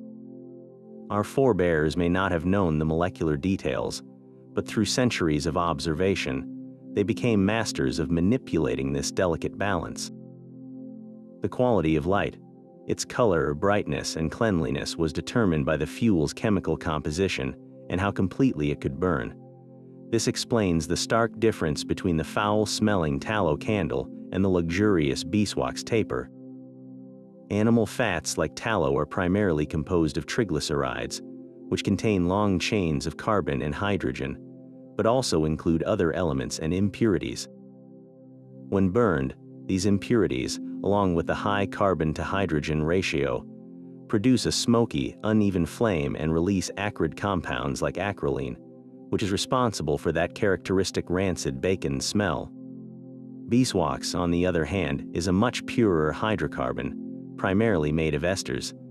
Its chemical structure allows it to vaporize and combust more cleanly and completely, generating fewer of those smoky carbon particles and unpleasant byproducts. The result is a brighter, hotter, and vastly more pleasant flame. This same principle applied to oils. Fish oil loaded with impurities burned with a thick, choking smoke, while refined olive oil, with its purer composition, produced a cleaner and more reliable light. Our ancestors were essentially conducting centuries-long chemistry experiments, intuitively identifying the purest fuels through trial and error, long before they had the periodic table to explain why they worked. Perhaps the most unsung hero in this story is the humble wick, a technology that underwent its own quiet revolution. The wick's job is deceptively complex. It must act as a capillary tube, drawing liquid fuel upward to the flame through the principle of capillary action, while also managing its own combustion. Early wicks, made from materials like twisted moss, rushes, or linen, were inefficient. They often burned too quickly, or worse, they would curl over into the liquid fuel itself, drowning the flame in melted tallow and producing excessive smoke. A major breakthrough was the development of plated or braided wicks. This design was not just for strength, it was a brilliant piece of engineering. The tight braid caused the wick to curl in a specific way as it burned, bending precisely into the hottest part of the flame, and the oxygen-rich outer zone, where the carbonized tip could be completely consumed. This self-trimming action prevented guttering, that messy, smoky buildup of charred material that dims the light and requires constant maintenance with snuffing scissors. This evolution from a simple fiber twist to a designed, self-regulating component dramatically improved the efficiency, brightness, and cleanliness of every oil lamp and candle that used it. The ultimate goal of all this innovation was to achieve more complete combustion, a concept that would eventually be formalized by Antoine Lavoisier in the 18th century with his law of conservation of mass. In simple terms, complete combustion occurs when a fuel burns in sufficient oxygen, producing only carbon dioxide, water vapor, and heat. Incomplete combustion, which happened with poor quality fuels, clogged wicks, or insufficient oxygen supply, was the enemy. It resulted in a dim, smoky flame and produced wasteful, dangerous, and unpleasant byproducts like soot and carbon monoxide. Our ancestors' entire technological journey can be seen as a slow, deliberate march toward this ideal of complete combustion. The covered dish of the Greek/Roman lamp reduced drafts that could cause flickering and uneven burning. The glass chimney of the 19th century kerosene lamp was a masterpiece of this principle. It didn't just protect the flame from the wind, it actively channeled a steady, upward current of air, delivering a perfect supply of oxygen to the flame for a cleaner, brighter, and more efficient burn. Every innovation, from the shape of an oil lamp's spout to the design of a gas jet, was an attempt to master the intricate relationship between fuel, oxygen, and heat, proving that the history of light is, at its core, a profound and ongoing application of fundamental science. Even as kerosene lamps achieved near universal adoption and gaslight continued to brighten city streets, a new and almost magical force was beginning to flicker to life in laboratories and at world's fairs, promising a revolution far greater than any that had come before. The transition from flame to filament was not an instantaneous flip of a switch, but a fascinating, decades-long period of parallel existence, public skepticism, and breathtakingly rapid obsolescence that forever altered the human relationship with the night. The first practical incandescent lamps, developed by inventors like Thomas Edison and Joseph Swan in the late 1870s, were met not with universal acclaim, but with deep-seated suspicion and outright fear.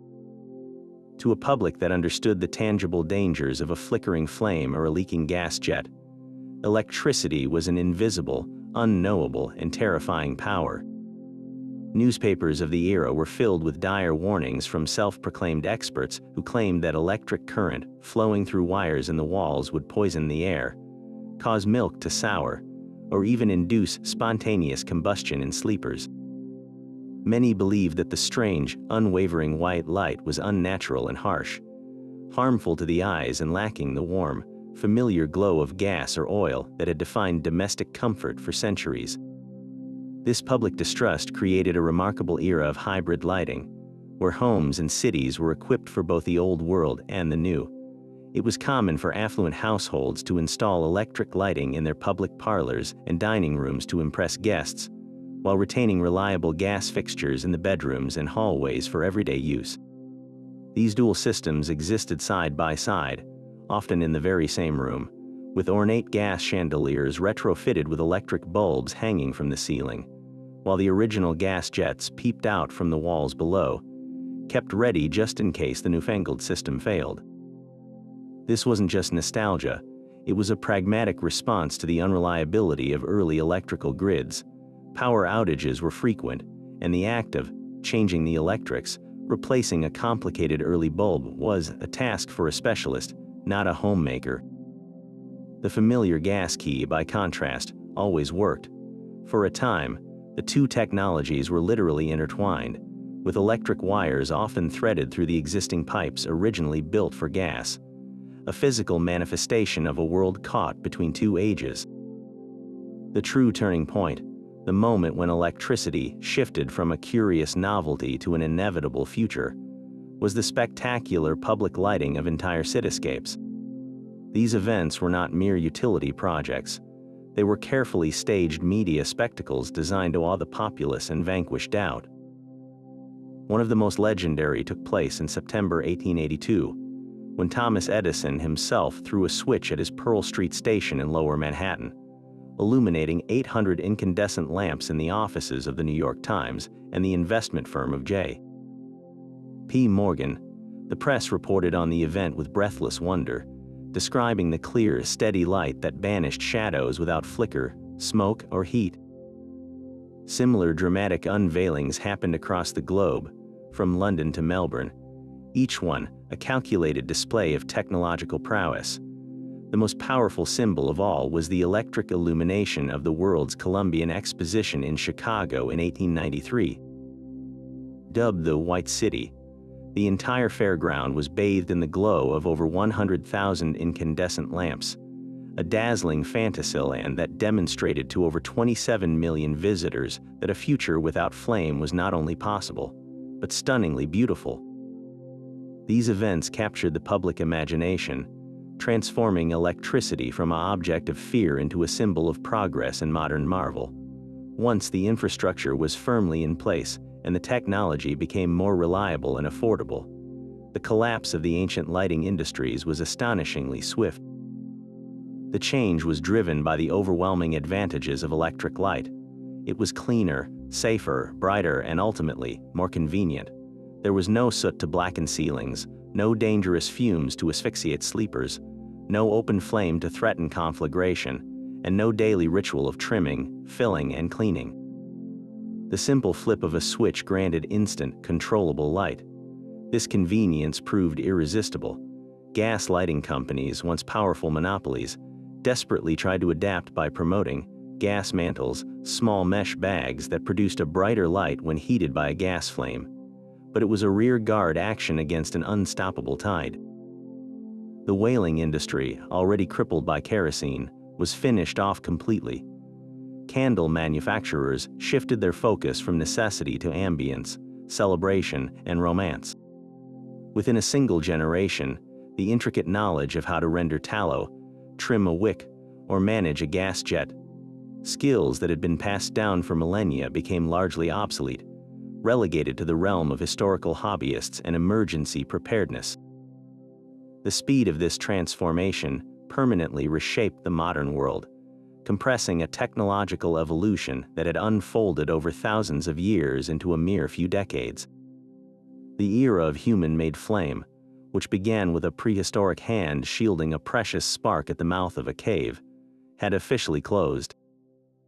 The faint, smoky glow of rushlights, the warm flicker of tallow candles, the steady hiss of the gas jet, and the brilliant white circle of the limelight all were swept into the dustbin of history by the effortless, silent, and miraculous glow of the electric bulb.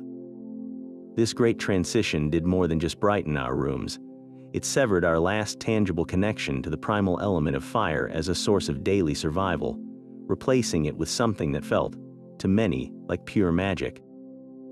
It was a farewell to an entire way of life governed by the meticulous management of flame, and the breathtaking dawn of a new age where night itself could be banished at the touch of a finger. These silent, soot-blackened artifacts uncovered from the earth are more than just ancient tools. They are tiny, frozen moments of darkness pushed back, offering us a direct line into the daily rhythms and rituals of people long gone. Nowhere is this more vividly preserved than in the ash-entombed city of Pompeii. When Mount Vesuvius erupted in 79 AD, it didn't just destroy a city, it created a perfect time capsule, capturing life and light in terrifyingly precise detail. Archaeologists excavating the preserved homes and shops have recovered countless Roman oil lamps, often found exactly where they were left in that final, frantic hour. Some are discovered clustered on a dining table, suggesting a meal interrupted by falling ash and plunging the world into an unnatural night. Others are found in workshops, next to half-finished tools, or clutched in the hands of those who sought their guiding light for a doomed escape. The sheer number of lamps found in every single building speaks volumes about their absolute necessity. Roman life did not simply pause at sundown. The quality of these lamps also tells a social story. A finely decorated bronze lamp depicting a god or goddess might be found in a wealthy villa's atrium, while a simple, undecorated terracotta lamp sits by a servant's pallet in the kitchen. In Pompeii, light is not an abstract concept. It is a physical artifact of panic, routine, status, and ultimately, the profound human need to see in the face of oblivion. Beyond these dramatic finds, the meticulous analysis of these objects reveals a sophisticated global trade network centered on the simple need for light.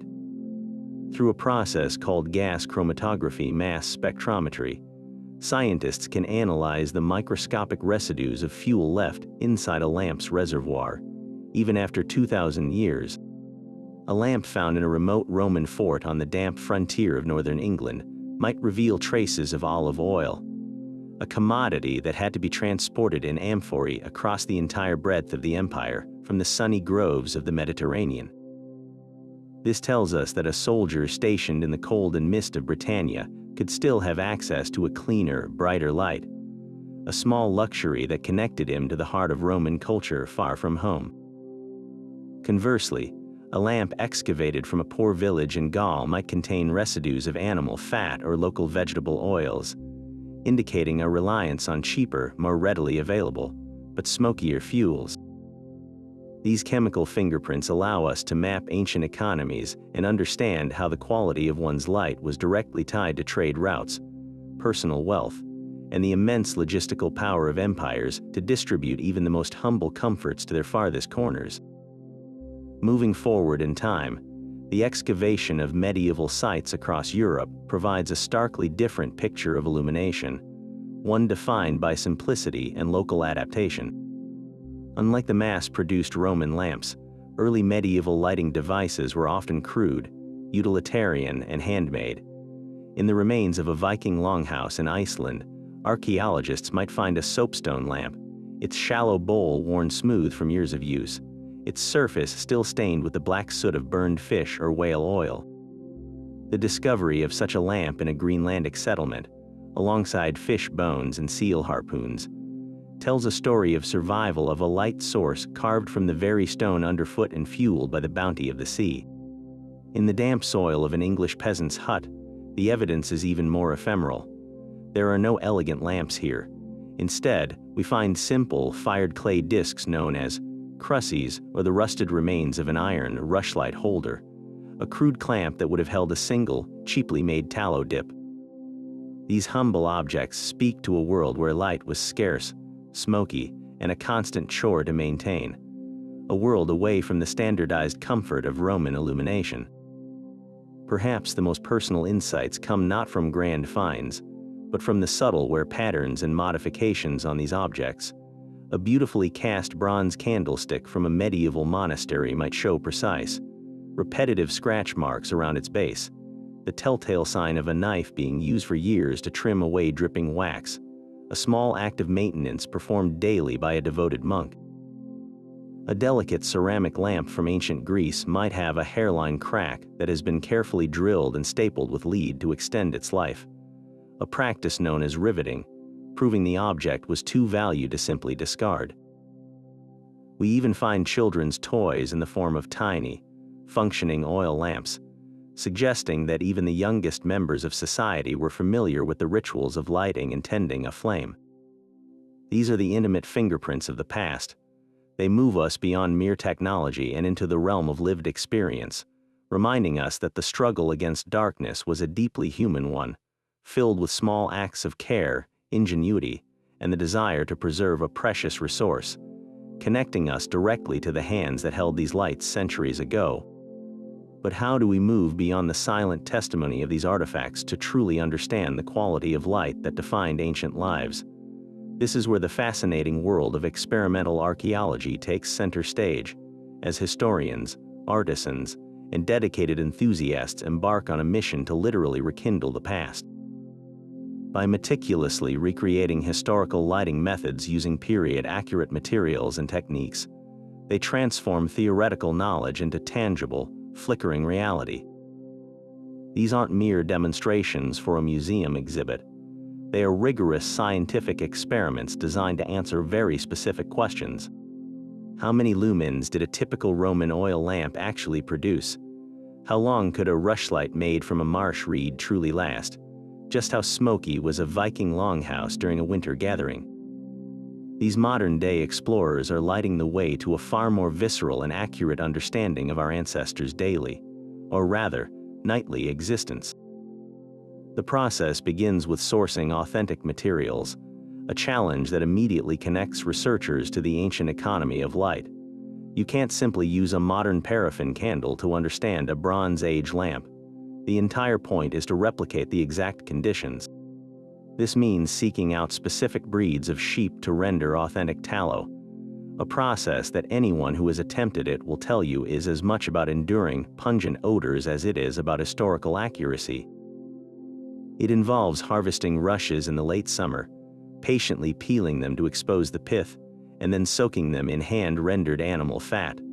For oil lamps, it means pressing olives in a replica Roman trapetum to create virgin oil or rendering fat from a wild-caught mackerel to approximate the fish oil a coastal community might have used. Each material choice is a deliberate step back in time, and each variable, the purity of the fat, the thickness of the wick, the porosity of the clay lamp, becomes a factor in the experiment. Once the materials are prepared, the testing begins under controlled conditions. Enthusiasts might set up a darkroom equipped with a light meter to precisely measure the lumen output of different setups. A simple terra cotta Herodian lamp fueled with olive oil might produce a surprisingly bright and steady flame, casting a warm pool of light sufficient for reading or close work within a radius of about 3 to 4 feet. However, the same lamp filled with cheaper, smokier fish oil will see its light output plummet, while producing an acrid, eye-watering haze that would quickly blacken the ceiling of any enclosed space. Researchers meticulously time the burn duration of different fuels, discovering that a lamp might need refilling every 2 to 3 hours, making the act of illumination a constant, attentive chore rather than a set-it-and-forget-it convenience. They measure smoke particulate using modern sensors, quantifying just how sooty and unhealthy the air inside a windowless, subterranean Roman workshop would have become after a full day's labor. These practical experiments shatter many of our modern assumptions and reveal a world of light that was both more intimate and more demanding than we can easily imagine. The first, and perhaps most humbling, revelation is the sheer weakness of the light. Even the best beeswax candle or olive oil lamp produces only a tiny fraction of the illumination we get from a single modern 40-watt bulb. This wasn't a floodlight that filled a room. It was a precious, mobile pool of light that you carried with you or placed directly on your work surface. Your world at night shrank to the immediate circle of that flame, making activities an intensely focused, individual or small group endeavor. Reading, for instance, was not a matter of lounging across the room. You had to hold the parchment or book close to the flame, often leaning into the heat and smoke. This task-lighting nature of historical illumination fundamentally shaped how people spent their evenings, favoring crafts like sewing, whittling, or repairing tools that could be done within that narrow, golden circle. Furthermore, these experiments force us to recalibrate our romanticized notions of the past. The comforting image of a medieval great hall blazing with the light of a dozen torches is quickly dispelled by the reality of the smoke they would produce. A single torch, recreated with pine pitch and hemp rope, is indeed dramatic and bright, but it also functions like a smoky, dripping flare, completely unsuitable for prolonged indoor use. The experiments confirm that large gatherings in such halls would have been smoky, shadowy affairs, with the primary light coming from a central hearth fire and perhaps a few strategically placed oil lamps on the high table, leaving most of the room and its lower status inhabitants in a dim, smoky twilight. The light our ancestors lived by was not the steady, unwavering glow we see in historical films. It was a dynamic, living thing. It flickered and danced, casting moving shadows that played tricks on the eyes.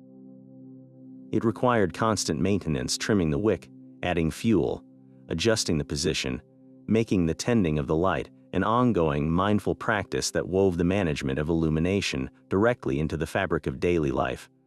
a rhythm of care and attention we have entirely lost in our age of effortless electric light.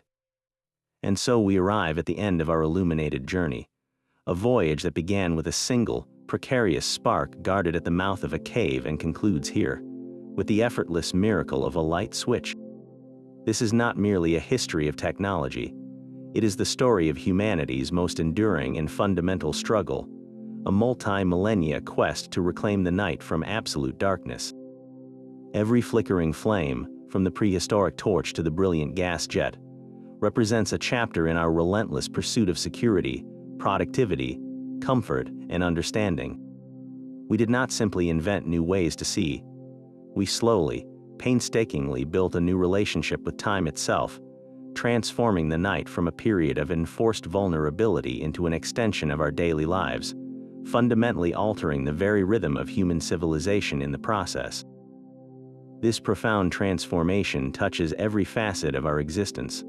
The quality of light dictated social hierarchies, separating the smoky world of the peasant's tallow dip from the pristine glow of the aristocrat's beeswax candle.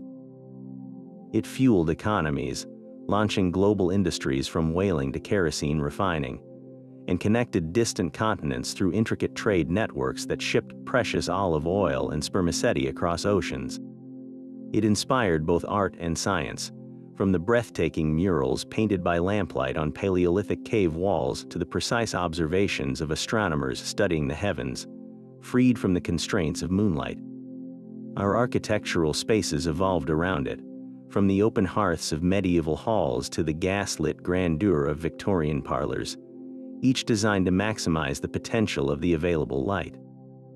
The very structure of our days, our social rituals, our stories, and our sleep patterns were all meticulously woven around the fragile, precious, and hard-won circle of illumination we could create. Now, consider the breathtaking speed of this final transition. For over 14,000 generations of human existence, light was a fragile living thing. It was a flicker that required constant nurturing, a resource that demanded daily labor to create and maintain, a commodity that was always running out. The management of light was a central, inescapable chore that shaped the daily duties of countless generations, particularly of women. And then, in the geological blink of an eye, a mere 2 generations, this entire ancient order vanished. The intricate knowledge of wick trimming, tallow rendering, and lamp polishing, skills passed down for centuries, became obsolete.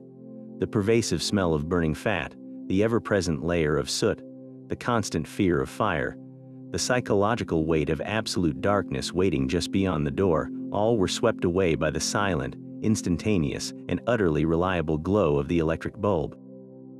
This leaves us with a profound and strangely humbling disconnect.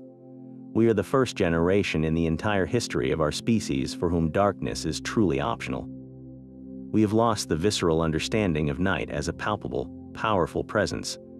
We have never known a world where the setting sun meant the effective end of the day, where extinguished flame meant being plunged into a blackness so complete you could not see your own hand before your face. Our expectation of instant, abundant, and safe light is a historical anomaly of staggering proportions. The simple, thoughtless act of flipping a switch is the culmination of 1,000 minor revolutions, each one hard-won through ingenuity, risk, and backbreaking labor. So the next time you reach for that switch, pause for just a moment. Before the room floods with light, try to feel the weight of that darkness, just for a second. Remember the Arctic craftsman carefully adjusting the moss wick of his soapstone quillic for one more hour of precious heat and light. Picture the Roman scribe straining his eyes by the gentle glow of an olive oil lamp to finish his scroll. Smell the acrid smoke of the colonial homemaker's Betty lamp as she mends a shirt for her child. Hear the rhythmic dip of the chandler's frame into vats of hot tallow, and the terrifying roar of the sea as a lighthouse keeper painstakingly polishes his lens above a stormy ocean. That simple switch connects you to all of them. It represents our species' longest and most persistent dream to finally, completely, and safely hold back the night. The light in your room is more than just photons. It is a monument to human perseverance, a silent tribute to every single person who ever struggled in the dark to bring us into the light.